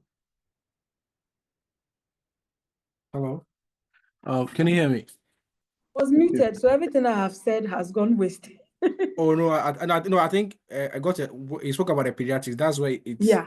So I started with pediatric, but along the line, with consultations with senior dietitians, especially Auntie Eunice and other people I saw online, other foreign dietitians, I realized that this is the way I want to go. And I was able to carve a niche for myself by doing women's health. And I have done trainings and webinars and all that to shape what I'm doing. So we should diet our social media and what we feed our brains. It's not about only food. Diet what you see on social media. It's not you are following hair people, fashion people. Meanwhile, you're a dietitian. Why are you not following? There are dietitians abroad who are teaching how to do nutrient calculations, who are teaching enteral feeding, who are teaching diabetes, and all these things. You are not following them. And you are home, you say you don't have a job. My dears. So we will entreat you to go beyond the mindset, the school mindset. What we were taught in school, I bet you, is the basis. What you come out to do, I was privileged to do education for my first degree, and we have something we call actual curriculum. Actual curriculum is when you go to class and you are teaching, what happens there? Even though you have done your lesson notes as a teacher, what happens in class, you cannot control it. It's the same way what you are taught in school. When you come to the working field, it's not always the same. You need to learn on the job. And when you come and do internship, you don't learn. It's playing and you come as you went, as you like. You do things at our time. When we were doing internship, they were not paying us, but we were going. We're coming. But these days, it's not like that. They come as they like. When they come, they are not focusing. They are on their phone and all these things. How can you learn? You will not be able to learn. Auntie Eunice mentioned about learning, continuous learning. You yourself, you don't even know your content area. So how would you have the confidence to say, to come out to say that I'm doing educational tips online or I'm seeing clients online? Because you don't know your content. Your dietetic content, Nankasa, you don't read, you don't know. You are depending on your lectures notes that you had in school. Meanwhile, there are new information now that you can even ride on it and use it as a business or as a side business. So please, let's take this webinar very serious and learn all that will be taught. And God be with us. It will help us. Thank you. wow. I'll put Wow. it here because I'm very passionate about these things. So if I say I'm talking, I won't finish now. So Yeah. I will give the host and all the speakers opportunity to speak. And another time, I think we should do this often, maybe quarterly or Yeah. something. Find topics and help our interns and our people who are home. Because when I hear you say there's no job, I become sad. I went to Kenya last year, and what struck me, all this while I've been wanting to do a health shop and go into nutraceuticals. Anybody who knows me knows that I have a passion for this. I spoke to RD Mavis every night and I'm calling her about it. And then I went to Kenya and I saw somebody open a nutrition shop with all the things, with a restaurant as part of it. And when I came back, I couldn't sleep. I was restless. I couldn't sleep. And those people, I went in there to interview them. They are not even dietitians. They are not even nutritionists. and you are qualified, you have what it takes, and you are home and you are saying that you don't have a job. Meanwhile, Nima is there for you to go and get all these nutraceuticals and functional food and start selling. So please, let's have an open mind and let's think outside the box. Thank you. Oh, thank you very much. Thank you. I think we are blessed. We have a lot of our great dietitians coming to share their experiences. We have RD Nana Kofi. Yes, so he's my mentor when it comes to media. He was the one person that trained us when we were in school. When it comes to media dietetics, the ethics and everything. He's the first Ghanaian like dietitian to host a TV show in Ghana. Like he has his own TV show, like TV. Sorry, I mean a TV show on TV3 back then. He has done a lot of information. So the Vena video you guys saw on the page, he's the first person to produce an information. That is not an endorsement. There's a difference between an endorsement video and an information. He's the first person to do that. I don't know if he's on the line. Alrighty, please, are you on the line? Yeah, I'm here. Yeah. Okay. So please, you can take over from Okay, here. so I'm happy that this is going on. I'm excited, and kudos to you and the team. I listened in on ID Eunice and our president's delivery. Very, very insightful. And my understanding is that we have a lot of the intent. I hear Agbagba, and it gives me so much joy when I see, oh, you doing very well. Frederica spoke very passionately. I've heard Pearl. But I just want to say that sometimes people have challenges thinking about how to get clients in private practice. And dietetics is one of the professions that you don't need so much to practice, just a tape measure and a weighing scale. If you have money, you can invest in a BIA and a stadiometer. Just get these two things, get your A4 sheets and a pen, and maybe a tape measure in addition, and you are done. You can practice. But one of the ways to get clients is also to sell yourself. And how do you sell yourself? By the power of the media. And there's old media and there's new media. Old media is talking about television, radio, and then newsprint, newspapers. So you must venture into getting to write an article for features in the dailies, in the Mirror, in a magazine. I mean, this is something that it won't pay. You don't have to pay anything to do, and put your name, your email, and your phone number there. People will call you to follow up, and then will ask for clientele. You can do online consulting and make money. You can do home visits and make money. Home visits now, 1,000 CDs, 1,005. The least is 500, so you can do all these things and start making small monies on the side. You can go to any of these unknown radio stations. If you want to come to maybe Joy or UTV, it will be a challenge, and you may not be built up for that stage. But you can do Bright FM, you can do the FM in your village, the FM. Get experience, sit down, develop topics and get experience and sell yourself, because as you put your number and your email across, people will call you and ask questions. Some may need interventions. So I don't want you to downplay the power of the media. Get yourself in that space. Get people who are experienced there to give you a little tete-a-tete on what to do and what not to do. Because the link between your knowledge and practice is exposure. And if you are exposed, you'll be exposed to the media. And these TikTok things, this Snap, this Facebook, and all those things are things you can use to sell yourself to get the exposure. So there's no end. There's sports dietetics that a lot of people are not venturing into. You can go into. There's catering and food service. All these things, there are practicabilities in them. And there are people in that space who are doing very well and can get you a good footing for you to start a practice in those areas. So I want you to open your minds, and like everybody has said, the clinic is not the only place to practice. So don't be waiting for a clinic job. And even the regular clinic job, don't be waiting for it. Do your own on the side private practice and start small and see where the Lord will take you. So I on this note, I started a media dietetics school, which we've done about 2 cohorts or so already. And so coming to the last quarter of this year, I'm getting something off my table. When I'm finished, we'll just start somewhere September, October that way, and we'll start the media dietetics for very, very passionate and serious people who want to venture into media dietetics. Me, Frederica, Pearl, and all those people are products from my institute. So I will open the channels, and let's keep our ears and eyes on the ground.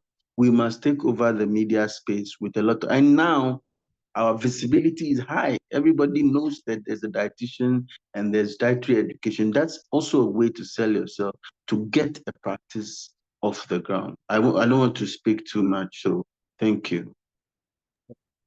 Thank you very much, sir. So let me just re-echo again. If you have an interest in media dietetics, you want to practice in the media or build like a brand or a business in the media, please just try and follow Nana Kofi Owusu on Instagram, Dietitian1 on Instagram, so that you don't miss out on the opportunity. Very unfortunate, for all the past cohorts, there's a limited number of people that they take. Right. So if you don't want to miss the opportunity, please follow his pages on all social media handles, all the social media platforms. Is Dietitian1. And please watch out for the pay, because I'm sure there's going to be an application and all that. You have to go through a whole process for you to be trained. Almost all the I'll say that all the big media dietitians in Ghana went through his training. Last 2 years ago, yes. Yeah, we all went through his training. He's going to teach you how to. Oh, please. Okay, please. Kindly okay, thank you. So if you want to build a brand in media dietetics, whether the new media, the old media, social media, the traditional media, please follow him. Please do it. Hey, sorry. Sorry. Okay, please can you do we have RD Della on the call? RD Della, please, are you on the call? Oh, okay. Oh, hello, RD.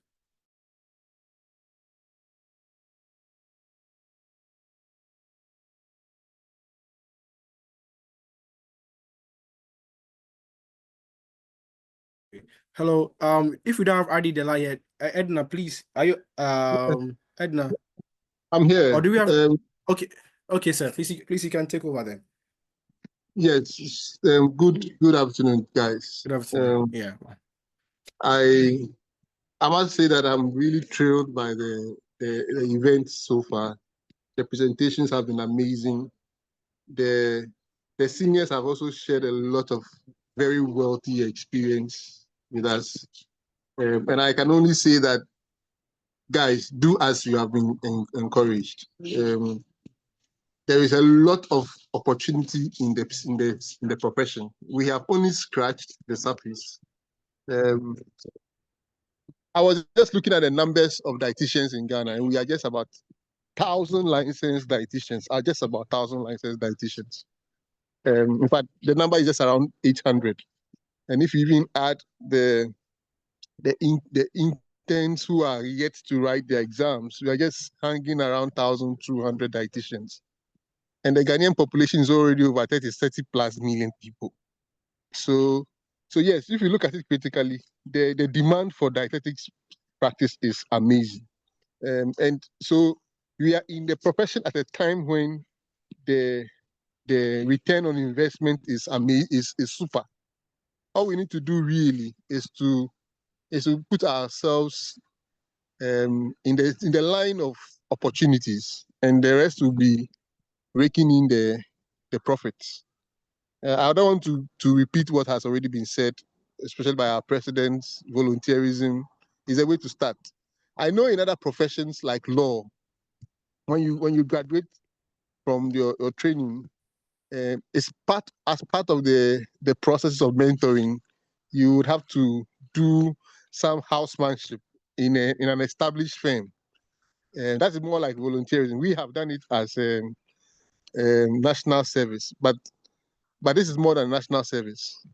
And even after that, you need to practice again in the chambers of other established people for a couple of years before you are allowed to, or you are permitted, as it were, to start your own practices. We call them practices because when you start your own firm, it's the technical term there is a practice. So we all have the right to start practices. Fortunately, in dietetics, that requirement is not there in Ghana yet. But I can tell you that in other countries like the US, where we learn a lot from, here in Ghana, you pay interns an allowance for internship. In the US, you actually pay to do an internship, sometimes in the thousands of dollars. So why am I saying? We are in a time where there is a lot of opportunity and there is little restraining us. Let's take advantage of it. Let's put ourselves up. Let's use the opportunities that have been described, explained, and let's make it work. We are the ones who will make the profession attractive to the clients, to the patients, to even our younger fellows who would want to elect a profession in the coming years. In the second, I met a dietitian once, so I want to be a dietitian. It is all of us who can do that. So let's take these discussions seriously and make it happen. And dietitian Nee and the team, bless you all for event. God bless you. Over. Thank you very much, Adidela. Adidela is one of he taught me in school. He's one of the former vice presidents for GAN. So we can see that we are all fortunate. We're all fortunate to have like all the big giants coming to talk to us, right? I see Edna's hand up. Please, Edna, do you want to talk? Okay. Please, can you see my Yes, slide? please. Okay, you want to talk? Okay, Yes, please. I can. Okay. Yes. Sure. First of all, I'll say thank you very much for this wonderful web. It's been insightful, and I will encourage the hundreds, 200s who just enrolled in school to take advantage of such opportunities, because some of us we've really downplayed some opportunities that came in our way. So I'll encourage you all. And to my question is from the session RD Prince, Reverend Prince, he gave. I would like to ask about the global aspects that he made mention of. So I think some dietitians and nutritionists will have interest in practicing outside or furthering their studies outside Ghana or out of the country. And I believe there will be a bridge between what we practice here in Ghana, and if you want to go outside, what they are practicing there, because there's difference in, let's say, the food we all eat. There's difference in, I don't know if there will be a vast difference, but definitely there will be one or two changes in how we practice in our country and how they practice in international countries. So I want to ask if there have been opportunities, or there can be opportunities where some local students, let's say good local students, awarding students can take up let's say exchange programs or do some short trainings from these international places, and then they will come back to the country and come and share their views, come and educate those of us here, or those who have interest in taking a job outside or furthering their studies outside, so that will be a bit easier. Or webinars like this can be incorporated so that we bring people who are practicing internationally on board to educate us and then talk to us. So it's a question and also a top up or a suggestion as well. So thank you. Thank you very much for the question. Do we have RD Prince on the call? Okay. Auntie Pearl, please can you address this question? Okay, Auntie Pearl. Okay. Hello, Do you have any other dietitians? Okay, yeah. Please, did you hear the question she asked? Not entirely. I was breaking up at a point, so I didn't hear the full question. Okay, so If she was could asking that. repeat, yeah. She asked that if you are training in Ghana, do you have I mean, if you want to practice outside the country, is it possible? And are there difference in the trainings or the models that we used to learn? Are there any vast difference? Also, if there's any exchange program that has been set up for dietitians who are in school now, who can apply for those exchange programs to probably go for like a 1 month internship in probably in the US, in the UK, and other countries. Yes, those are opportunities we are looking at currently and exploring with the exchange program side. When it comes to practice, the differences are not so much. And RD Prince talked about certification. Once you have your certifications right, I know GAN members who have traveled outside have had to come back to GAN for some sort of certification and recognition to certify that, I mean, they have the requisite certifications to practice there. So it's important for people to stay in touch with GAN, make sure you have all your certifications through the Allied Health Council as well, and you'll be able to practice outside of the country. We have colleagues who are out there practicing all over the world. The practice is not so different. When it comes to the nutrition care process, it's almost the same wherever you go. So that is possible. Being in Ghana and practicing or having patients outside of the country, it's very possible to do. Okay. Yes. Okay. So thank you very much. So sometimes too, I think when I was in school, I applied for one. You can sometimes email you look for like a hospital or something outside the country. You look for the director over there and you email them. Some of them would like to give you the opportunity to come for an exchange program, but just that it's going to be your own cost. You pay for it, you pay for a flight and everything, but they can give you like a cover letter and all that. But you need sometimes you need a letter from your department, send it to them and all that. At the moment when we don't have anything like that, or I'm sure University of Ghana that people are having a lot of work done in the pipeline. But at the moment, if you want to do that, you can go ahead. Julius, please, I saw your hands up.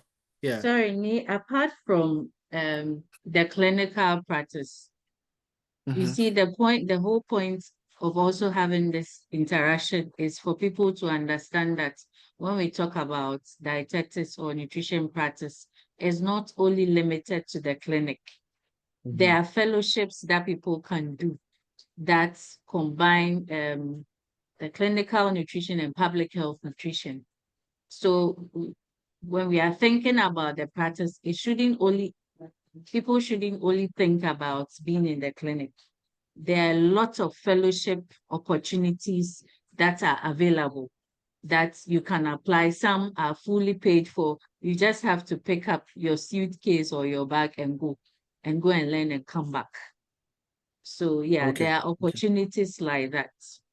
And I'm sure as we keep interacting, I mean, the links will be shared. Typically, sometimes when such opportunities are shared, people don't take a look at it. People, because they haven't had, so again, that the volunteering part and doing all these side what's apart from your main job also helps you build experiences from different areas. Because when you are going to apply for such things, definitely you would have to prove yourself of having some sort of experience. Okay. So yeah, there are a number of fellowship opportunities, not just in the clinical setting, but outside the clinical setting as well. Okay. I think I see, before I do my presentation, let me give chance to, I see RD Dela and RD Evame. RD Evame, please, can you share yours? Okay, thank you, Edna, for your question. And as Pearl mentioned, it's usually in the clinical space that there are strict rules that you have to follow.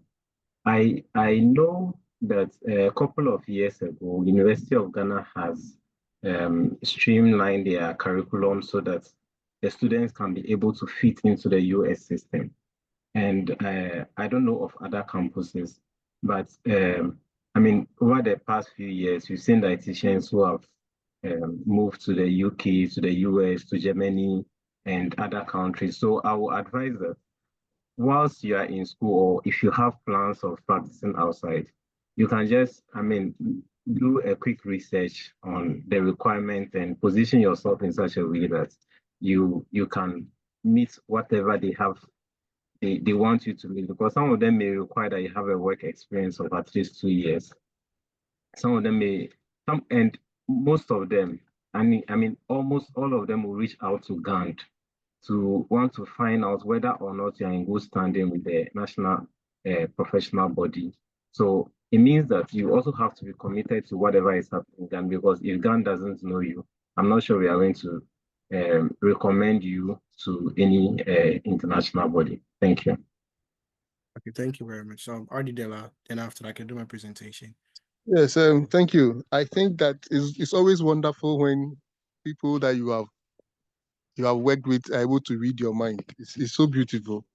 So I was just going to add that you see, I feel Edna is looking at Japan in the future. And so she's preparing ahead of time. But the truth is that our practice in Ghana is standard across the world. Whichever university you are training in Ghana, you can be rest assured that you have the basic competencies as long as you apply yourself to learning what you need to learn. When it comes to exchange programs and the like, it all depends on several factors, and many of the universities put in efforts to establish these relationships. But and even GAN is has also done that in the past and continue to do that. What you need to do as a person will be to position yourself in such a way that you get to see and hear about the opportunities. And then you also be able to be in the minds and hearts of people who are duty bearers, who have the capacity to recommend you to these opportunities. We can't hide from the facts. Some opportunities come through mentors, and yes, you can equally do the cold marketing, and then you probably get it. But most of the time, these opportunities are available through institutions, through GAND, and through mentors. So again, it's just coming back to volunteerism, putting yourself in the space where you can get the information that is available. So you can be you are supposed to be a student member of GAND, but you are not. So if these opportunities are or advertised among student members, you may not come across it. Or even if you did come across it and you need recommendation, which has already been said,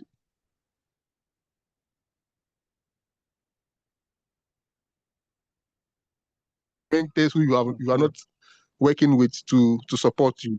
So there's no straight answer. The thing is that the opportunities are there, but they come as and when they open in other places. But yes, dietitians in Ghana are currently working in many countries, not just the US and the UK. Okay, thank you very much. So, Ardidela, for the presentation. We've realized that there's a lot of opportunity for dietitians, right? So I want to talk about the way forward. If you want to, knowing all these opportunities, what's the way forward, right? Please, can you see my screen? Hello. Can you see my screen? Yes, we can. Okay. Yes, please. So great. Okay. So first of all, I would say that I'm an unemployed dietitian. Why do I say that? Because the notion that we have is to when you're done with school, you need to be employed by the government sector or in a private facility. But very unfortunate, ever since I finished my school, right, the locums were not working for me because the pay was very bad. At the same time, too, I missed my government posting due to one or two things. Then I moved into private practice. So I decided that no, I'm going to provide the services to people on my own, right? I used the growth mindset to expand myself. Now, on this, I mean, from this journey that, or the journey I took, right, got me featured in over 200 TV and radio shows in Ghana and outside the country, right? I never said I can't do anything. So I started very small. Then I've worked with over 60 brands in Ghana, Nigeria, South Africa, and the US, okay? So when as RD Ardi Nanakofi said, if you make yourself visible, if you're able to work yourself out, you can get this. And I got this within less than 2 years, from 2003, it's 2023 to now. So it's like 2 years and some few months, right? And that is how much I've worked out. And I've consulted over 1,000 clients from different countries. This is an exception. Like this number is not, it does not include the normal locums I did. This is my private practice, right? Because you have a group coaching program, we have the one-on-one coaching programs and all that. We have what we call the self-paced courses that you can do for people, right? And through dietetics, I remember this thing. RD Unis told me something that you can travel as a dietitian, pay. I was like, how do you do that, right? And I can say that with dietetics, I've been able to visit over five different African cities, right? So being a dietitian is a blessing. And that's the same thing RD Nanakofi told us when we were in school, but we didn't know how to go about it. But how did it start? So first of all, it started with a small idea where I said, okay, I want to help people get evidence-based information. Right. When I started, I remember one of my first guests was RD Julius. He's on the call. We started very small. It was a very small initiative. Right. Now, on campus, we won an award on campus, right? So I'm showing you the journey where I started from. So I started way back in 2016. The vision wasn't clear. It was very unfortunate that I was so struggling. We had people who were giving informations and all that. Some of them I was also stubborn. I know RD Julius could testify to that. I was stubborn in some of them and all that. But the journey has gone through I've gone through a very smooth journey, starting from this place. Now, growing to that, when I started small campus, we started this initiative. Now, this is how it has got to me. So I've been on almost all the big TV stations in Ghana, almost all, right, and almost on all the morning shows. Now, this is how you grow. This is how you grow as a dietitian. Some of them, almost all the TV, I can say all the TV gigs I didn't get one CD. So if I invested in clothes to the extent that sometime at one point in time, if you see the shirt I was wearing, the khaki one, and the one I was wearing over there, and the one over there are people, these are sponsored by brands. I also had a 1 year, almost 6 months sponsorship by a certain brand. If you really follow me, so that I used to wear this casual African print shirt, and it came through this this these brands who were sponsoring me, right? Now, I never said no to opportunities. I remember that when it comes to, I was exercising all my skills as a dietitian, right? I wrote this article as a student, this 10 nutritional commandments. I wrote it as a student. I remember level 300. This article I wrote as a student. Now, after school, this same article was published in a South African magazine. The same article was published on a web portal in the US. So all what you are saying, I'm giving you practical things on how, if you have a growth mindset, despite the situations, things will not be clear, but you have to move. Don't take no as an answer. If you take no as an answer, you're going to lose a lot of opportunities. I'm sharing all this are just a small part of my career, and I'm just sharing that with you. Now, this is just a small portion of the brands I've worked with. Right. Now, I spoke about Nana Kofi teaching us about how to create informations for brands. Now, these are brands that I work with them. Some of them I volunteered. I remember the Chisco one. I volunteered to be an MC for one of their events. I'm not a smooth MC. You can see how I'm fumbling. But we went for a program and they said, oh, the MC is not showing up. Somebody should do something. I pick up the mic. and I did it. And I remember I did a nutrition fun show on just, I mean, as we are there, I came up with some innovation, right? Where I was asking people questions about cowbell, asking them about nutrition questions, and they liked it, and they gave me another opportunity again. So one thing I keep saying that dietitians, you need to be very proactive. You don't have to be told everything. Be very, very innovative. Search for opportunities and all that. You get it. Now, in the midst of me not getting job, I remember I'm a dietitian that I have roamed, I can say the whole of Accra with over 100 CVs. I didn't get a job. I remember if I share some of the experience, I think I used to post on my Snapchat where you see me walking with my shoe, like a brown shoe that, like a black shoe that is now brown. I remember I posted those things on my status, telling people that I was looking for a job. Right now, I never gave up, but RD Eunice told me something. She said, let's start something on our own. And we started a private practice. She sponsored me with a scale and all that. And through that, we've employed over 5 dietitians and nutritionists who are working remotely. That is how it started. My private practice, I went through a lot of process like failure. I set up my private practice, I closed it down, I came back again, things were not working, but I never gave up. I was still pushing. Now I've done a lot of things, and I spoke about consulting clients from over 20 countries. Now Ghanaians are across border. We have Ghanaians in Nigeria, we have Ghanaians in the US, we have Ghanaians in other countries. If you make yourself visible, as Manakofi said, you put yourself on certain platforms, right? You get a calls from different places, people calling you for helps and all that. So I was able to generate a sustainable income for myself as a dietitian who was not getting job, right? So one thing I want to share with you is that who are you? If you are trying to say that, okay, I'm a dietitian and there's no job, or what are the job opportunities? What is your motivation behind exploring all these things? Do you want freedom? Right? Do you want to build your own business and say, okay, oh, I need our flexibility to have my own lifestyle, go for vacations and all that? Do you want to generate income?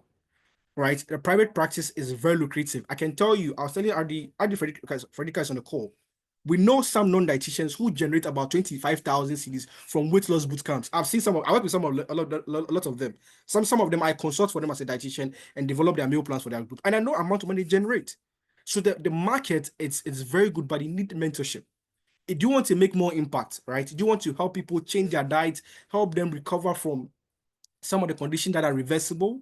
Do you want to change people's diet? Do you want to be somebody who's making impact if it's community health? Do you want to give people other things, right? There are certain times to, as a small concert that I have, the small money we generate, we even sponsor certain schools meals. There was one time Auntie Eunice was directing us. We donated. There was a school the school was feeding the children out of the school's coffers, and they were even running broke. When we heard the story, do you know what we did? Out of the same console that I have, we were able to buy them a very big bag of rice, bought them eggs and other healthy products, and we sent it to them.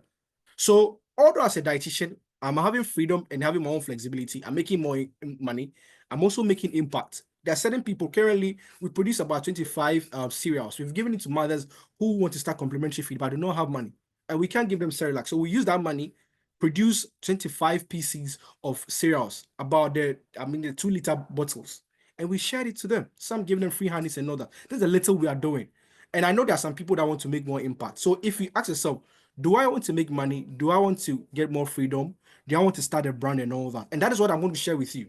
Now, I'm going to start this course. Now, just yesterday in the evening, right, I was telling Auntie Frederica about some of these things.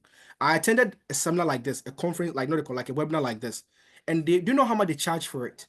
They charge close to 2,000 CDs for it. Outside the country, they do this brand building business and beyond the clinical practice. Some of them has the 6-figure courses and all that. They charge more than that. And I remember that sometimes as a teacher, we're like, oh, why should I invest my money into branding and all that? If you don't have a good brand, nobody's going to come to your office to even talk to you about it.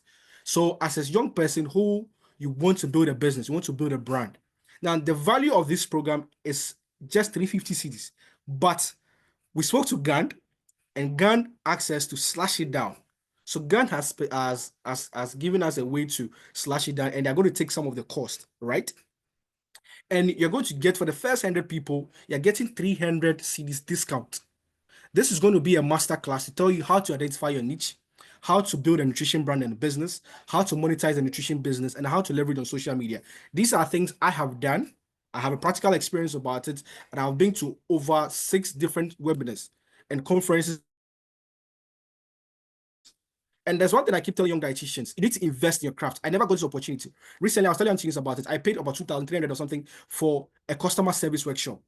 Now, somebody will be like, why would I pay for a 2-hour workshop for 2,300?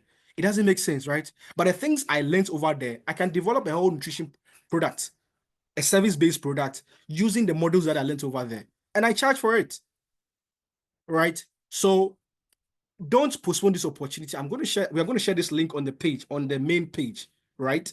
We are telling first 100 people, if you really want to take your brand serious, you want to start something. And I keep saying that as a dietitian, you can start practicing from school. How do you do that?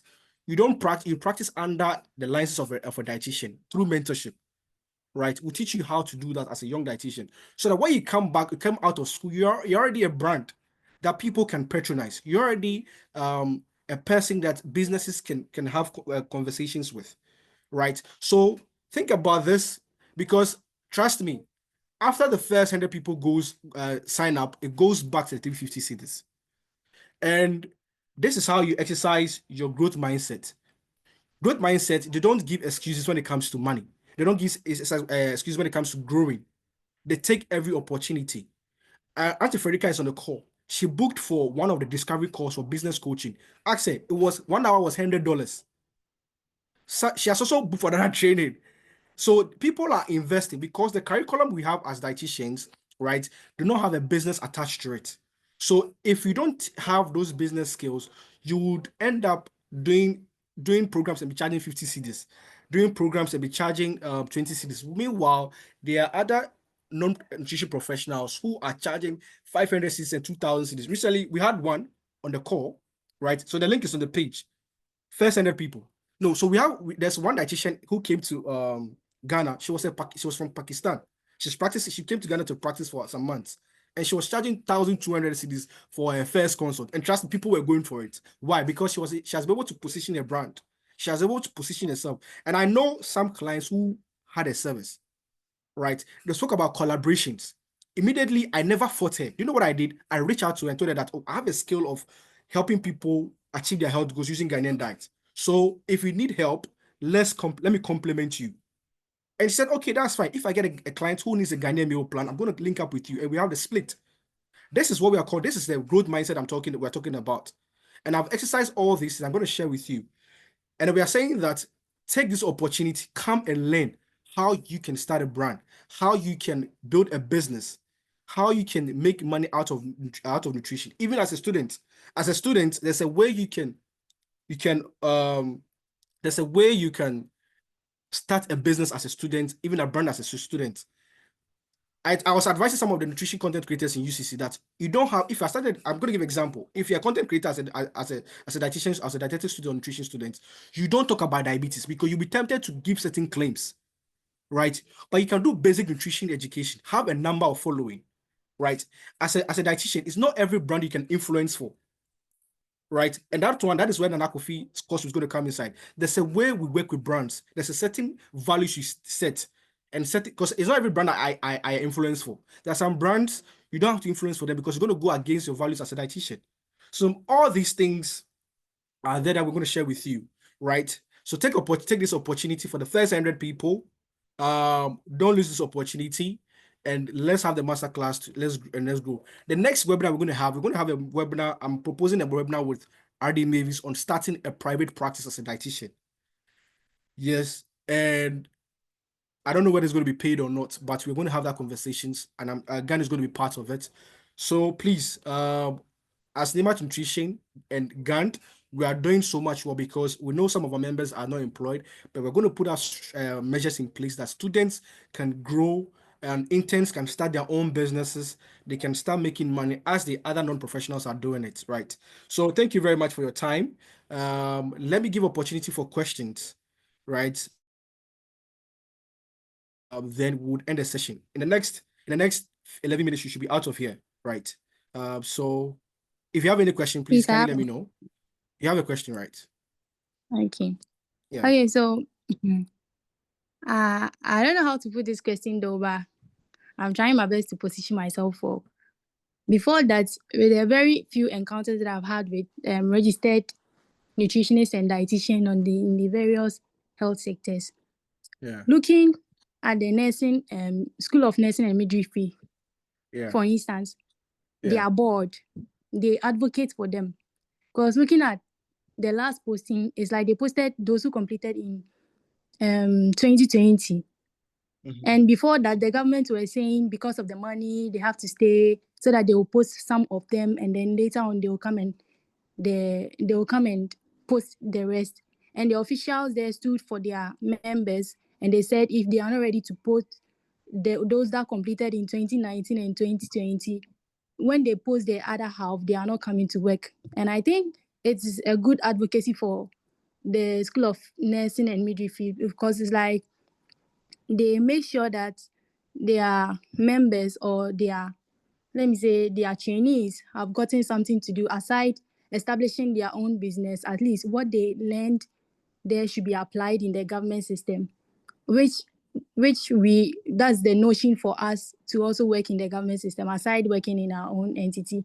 So I am trying to ask, because like for some years now, Gand. It's like I've heard of it, and we all know Gand is there, but I want to know that as it being the professional body, do they have anything that they do for its members? Because looking at the School of Allied Health, I don't hear anything much from it as in a form of seeking for advocates for their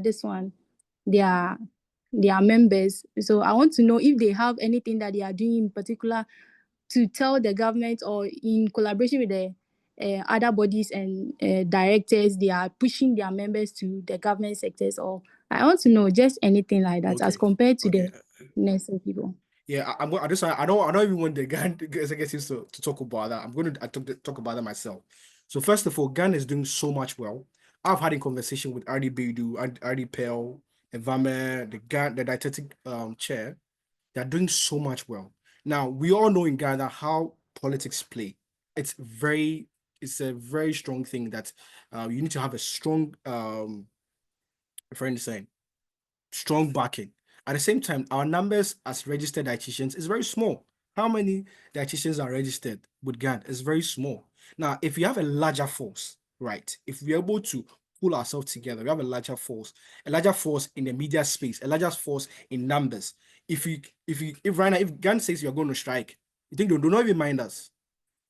Because we don't have a larger force, we're all not coming together. Do you get it?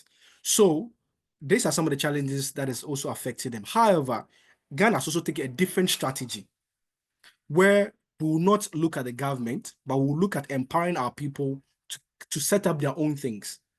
Now, if we do that, we're going to have two strong arms where the people that are not in the government sector are more. The people in the government sector who are more. When we come together, we become a very strong face.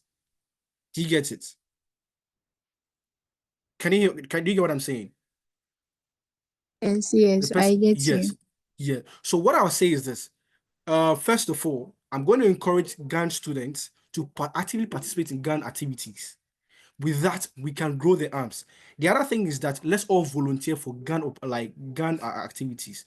Now, one thing I keep saying is that if we all put ourselves together and we push GAN forward, some of these things would also open. But our executives alone can't go and fight all these battles for us. Do you get it? Let me give you an example. Recently, we're looking for content creators for GAN. Could you imagine? We called over 30 nutritionists and dietitians. Almost all of them said no.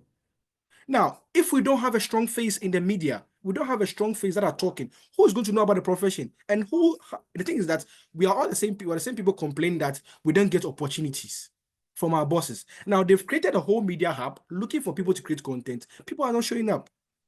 Now, the same thing is that if any of the RDs have a job, have a media, like a media gig, let's say they want somebody to do a media advocacy for the front of park labeling, who are they going to call? Because they've not seen you do anything. You've not even committed to them. So the opportunities will come, but they don't know who to call. So that is why some of these things are the challenges. The challenges we talk about jobs goes beyond GAN fighting. right? It goes beyond gun fighting for the jobs. There are a lot of things we all need to do, come together as students, as interns, as dietitians, so that we all put ourselves in strategic positions and also push. Now, other thing I'm also going to encourage that GAN students can also take part in SRC elections. These are the things I'm going to encourage. Let's also put ourselves in political positions from school, so that we can also have people that will talk for the GAN for GAN when it comes to political front and all that. If we are doing all this, trust me, we can have a bigger bid like the Ghana Medical Association. And mind you, the nurses, they've been in existence like years or in decades. Have you seen their office around Jowood? No, around that what's the name? That was a hand that around that side, around the Legon side. You see their office very big, and they have system and structures, but they started from somewhere. And that is why I keep saying students and interns, we need to volunteer. We need to support our bosses. When you support them, they'll get their same strong and to do other things. But we don't support them. Even on our social media pages, how many of us follow our social media handles? But we follow other pages. So if we don't support our own, how do we get them to also go and fight? Because if you go and fight and we are not behind him, if they beat him, there's nobody to support him. But if we are behind our leaders, supporting them in everything, they have strong backing to fight for us for the more. But we are not doing that, right? So they are, in short, they are doing so much work. I've seen some of them having negotiations, calling the chief dietitians at the ministry, pushing and all that. They are doing their best, but it's not easy. But what I also say is that let's all push and support our leaders. I don't know if the executives want to say anything in addition to what I've said. I think I've opened a lot of information for you guys to understand the truth behind what's going on. Okay, do we have any of the executives that want to say anything in regards to that?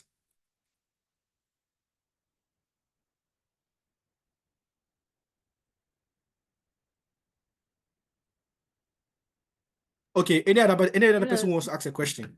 Okay, Pearl, answer Pearl. Yeah, Nate, thank you very much.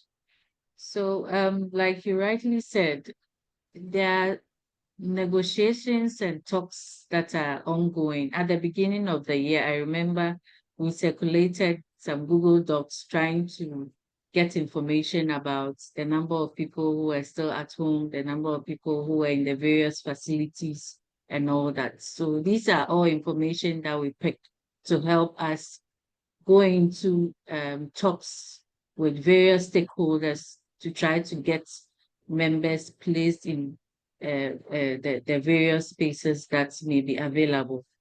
But like I keep saying, we should look beyond just being in the clinic. There are opportunities for practice outside of the clinic. So whilst we wait for the ministry to do mass posting, that is what we wish. I mean, we would all love to see that every single facility across the country has 1 or 2 or 3 dietitians or nutritionists, practitioners taking care of clients. But whilst we try to get there, and mind you, there's a change in government. The health minister is trying to still settle in. Other stakeholders that we think can help are also trying to still settle in. Whilst we are at that and trying to push, let our members also try to look beyond just a clinical practice. Like Neil was saying, there are other spaces that you can easily put yourself and make yourself visible. One of the things that will help is that when the various stakeholders see our work, they see our relevance, they see what we are able to do. When we look at the NCD scorecard, when we look at the nutrition scorecard, what impacts are we able to make those numbers come down? Okay, once they are able to see that this group of practitioners are able to do A, B, C, D, and like me said, we have a very strong force. We have a very strong voice. We are going out there to add our voices to the nutrition education and stuff like that. It makes it very much more easier for us to keep making a case for the need for our members to be placed. But like Nee said, we'll keep pushing. We are hoping and praying that by the grace of God, the opportunities will come. The negotiations will yield positive results. But whilst we are at it, let's make sure that whichever space that we find ourselves right now, we make a case for the practice. We make a case for the need for a nutritionist or a dietitian. You may do presentations even in a small local church. It may be in a school. You can volunteer to go to a school in your area and review their menu, even screen the children. These are things that you don't need big things to get started to do. You can put yourself in groups, little groups and teams to volunteer at even, for example, an orphanage in your area. Doing all this will make somebody identify the need that, we need a nutritionist or a dietitian on this team here or there. So please, let's not sit on the fence. Let's all come together and do the little that we can do whilst we still try to push. And I'm hoping that by the grace of God, we'll get somewhere, we'll get through this, and a time will come where all our members, including those who have been in the house for 2-3 years, will all find a space somewhere. Thank you. Thank you very much. Yes. Then what I'm going to say is that for the program that I posted, some people who register would get mentorship. We'll get some mentorship from some people, depending on the field you are, right? So it's very important to join the master class. It's very important. Do you have any other question? If you want to ask a question in regards to what we shared today, any other question? Okay, so Please, one more thing. okay, sure, you can ask.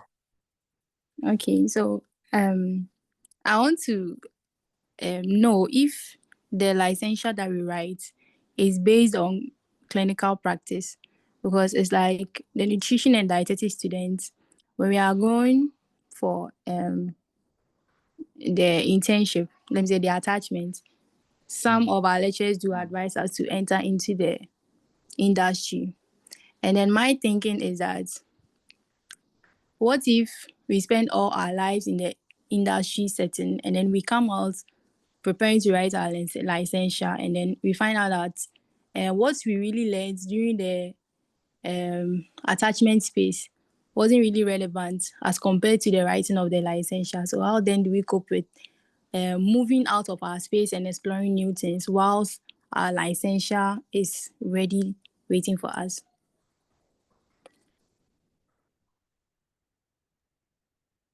Well, I would say that, Gloria, there should always be a fine balance. The licential exams that you write is what is going to make you a credible practitioner. That is what will allow people to even take you in. For example, even with the ministry, the Ghana Health Service and the other agencies now, without your license, without an AHPC PIN, they don't even take you in for an interview. So whilst you do the industrial attachments, whilst you try to volunteer in different spaces to build your experience, okay, you have to also keep an eye on building yourself as a credible practitioner. Because without a license, that is the only trump card that you have. So as you prepare yourself, whether you find yourself in the food industry, whether you find yourself in the, for example, the hospitality space, whether you find yourself in the UN agencies, trying to build your skills from all these areas, you have to also be prepared to be able to write your licensure exams and pass well, because that is the step that will take you further and make you a credible practitioner. So you have to find a good balance between all of this. Please, I hope I've answered your question well. Yes, it's okay. Thank you. Thank you so much. Okay. So please, if you register for the master class, please you DM Mabel. She'll share information on the page. Kindly reach out to her with a screenshot of the registration, and please go for it. I'm going to share something that so that we end. I'm going to share with you that the master class we are doing for you, it's quite expensive. People pay a lot to put their brand in shape. I know some dietitians who pay a lot of money. We are making it very low because of GAN has done the rest of the job, right? And they are giving you from 350 cities. GAN is giving opportunity to get a master class at just 50 cities. 300 cities has been taken off by GAN's negotiations, and they are they've taken care of it. They've taken care of 300 cities out of the masterclass. So please, if you don't register for it and the 100 people get exhausted with the 100 people, I'm sorry, we can't help you out again. The other thing I'm going to also share with us is this. Please, the GAN social media handles. It's very important to follow them for updates. I keep sharing these things because they keep sharing information that is very vital to the growth of any of us and all that. So it's very important to watch that.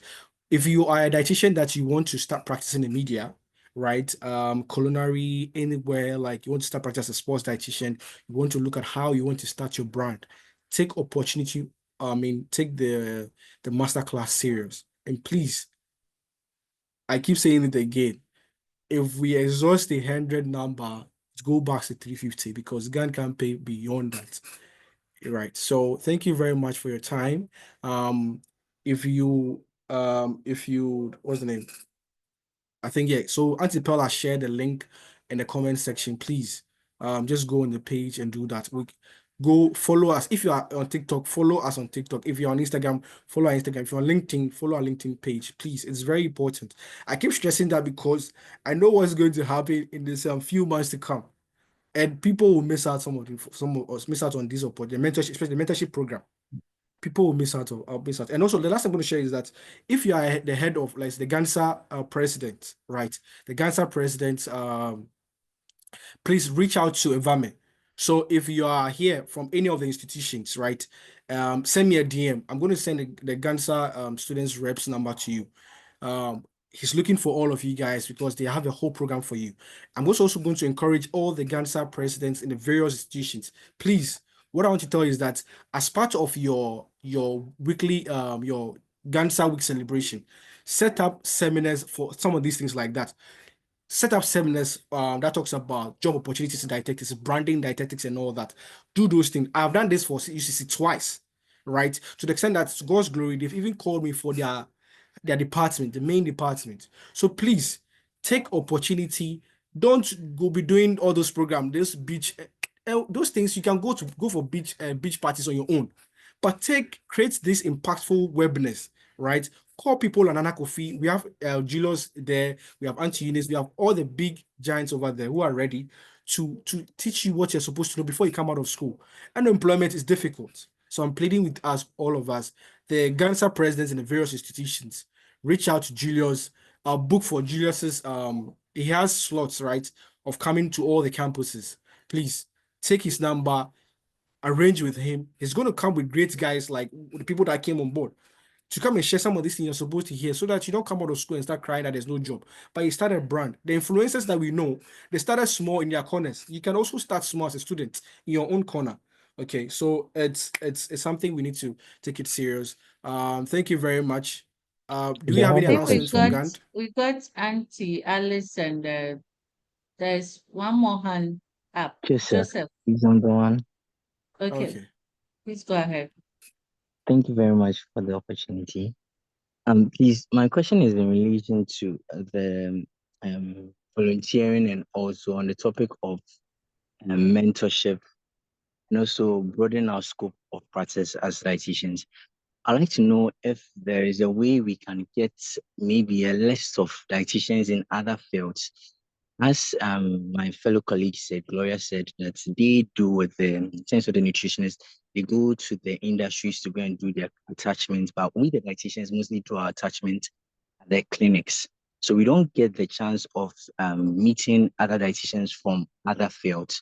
So if there's a way we can get contacts or we can get a list of other dietitians who belong to other fields, who we can take them as our mentors, who can also help us in terms of the volunteering and everything. I think that'll be very helpful. Thank you very much. All right, Yes. thank you very Thank much, you very Joseph. much. When Okay, you visit so the okay. website, I've shared the links to the various GAN platforms. On the website, you find a host of dietitians all over, especially those who are members of GAN. So we have dietitians in different fields. Recently, I had an encounter with one who said she was with WFP. That's a UN agency. So we've got people in different spaces. Once you keep in touch and you also visit the website, if you are having any trouble, you reach out. We'll find a way of connecting you to somebody that you may want to connect with for mentorship opportunity. So I Okay, also want to add up thank you that very much. Julius, okay, Julius wants to say something, right? Hello, RD Julius. So I want to say that there's the students rep on the GAN board, RD Yeah, Julius. Okay. Please, he was asking about the mentorship program, the mentorship initiative. yes, so the mentorship program is one of the flagship programs of this GAN administration. So myself and the secretary, we are putting together a document.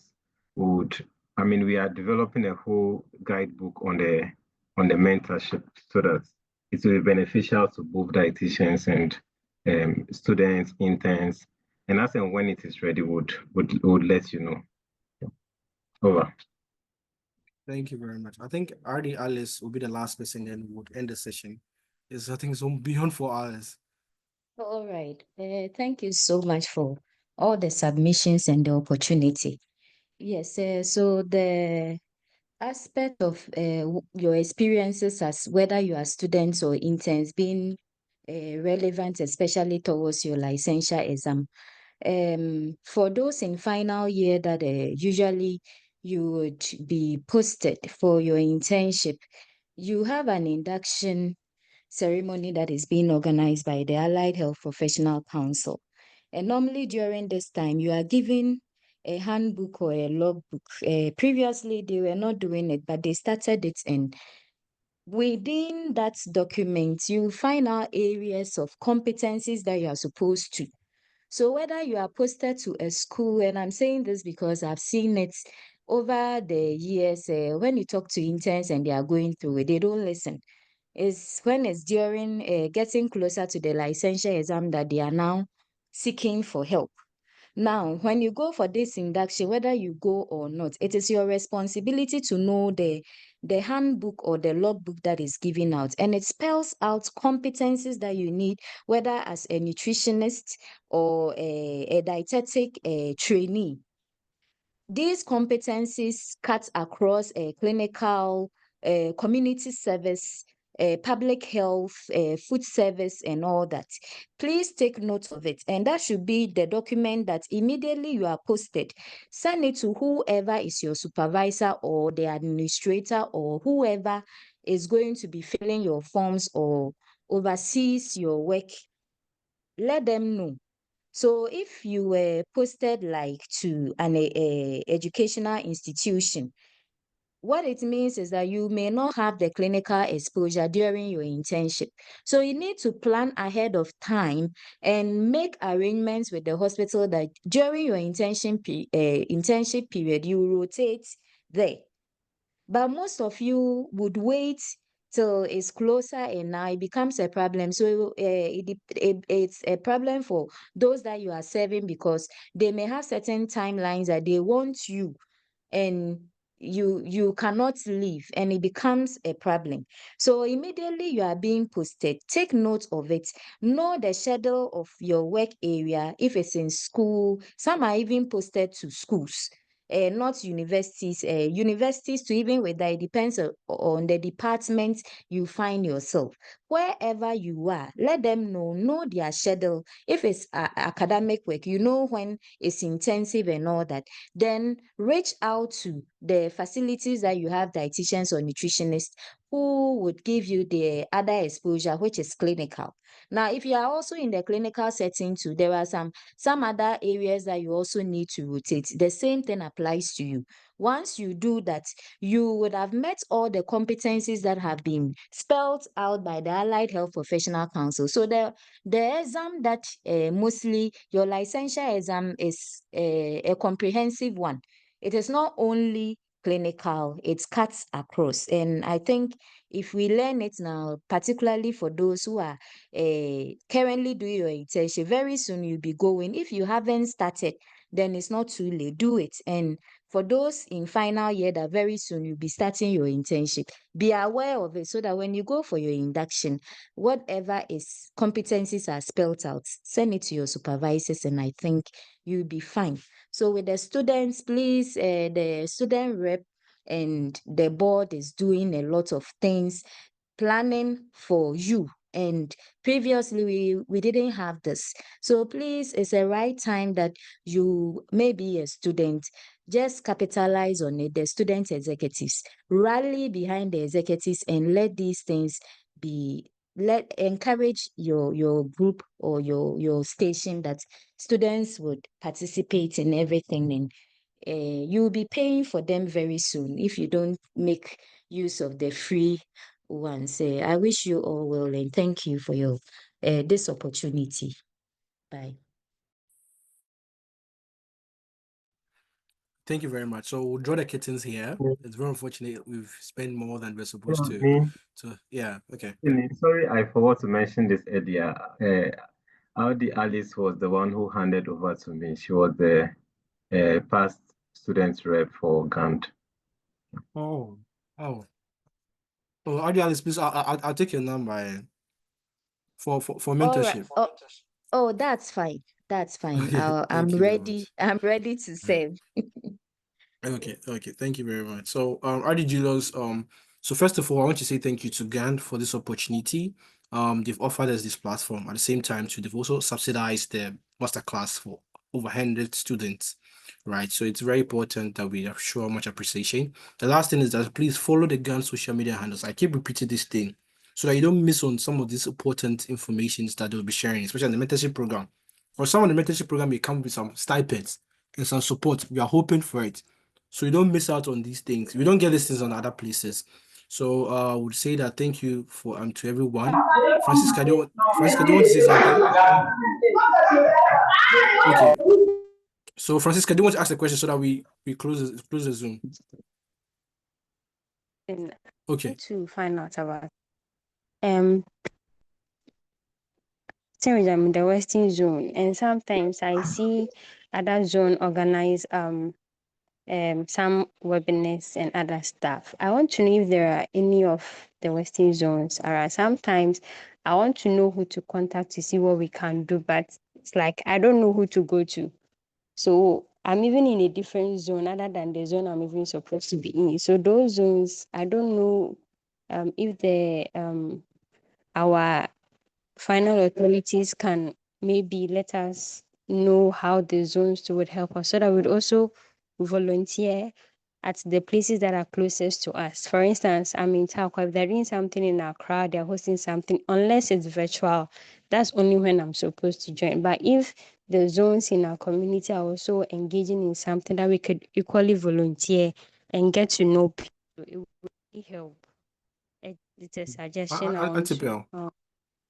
Auntie Pearl, please. So do you want to say is Auntie Pearl? Yeah, I think that luckily for us, zonal lead, zonal head for that's on the GB, it's on the core as well.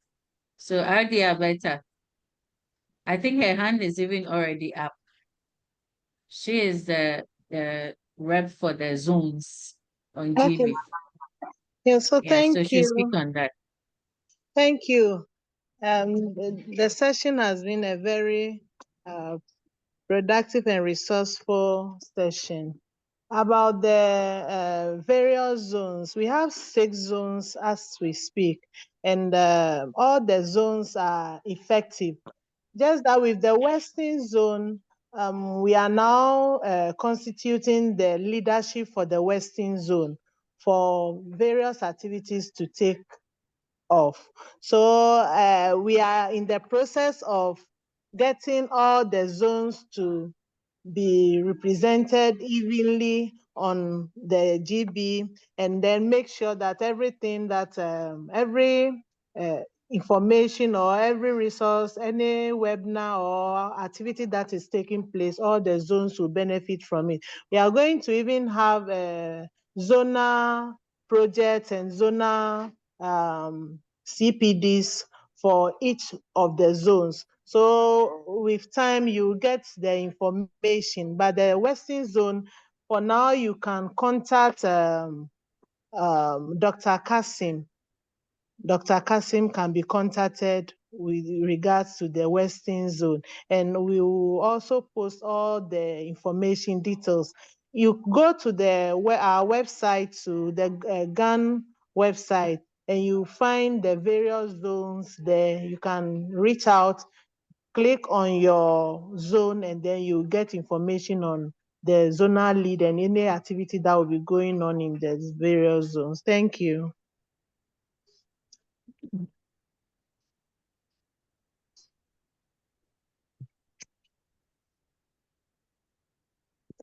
Okay, thank you very much. Okay, so thank you very much. So thank you everyone for joining, and thank you Gant for the support. I would draw the curtains here, and I look forward to the next webinar we'll be hosting with Gant. Okay, so just please follow the pages so that you get to know what's next. Okay, thank you and have a great day.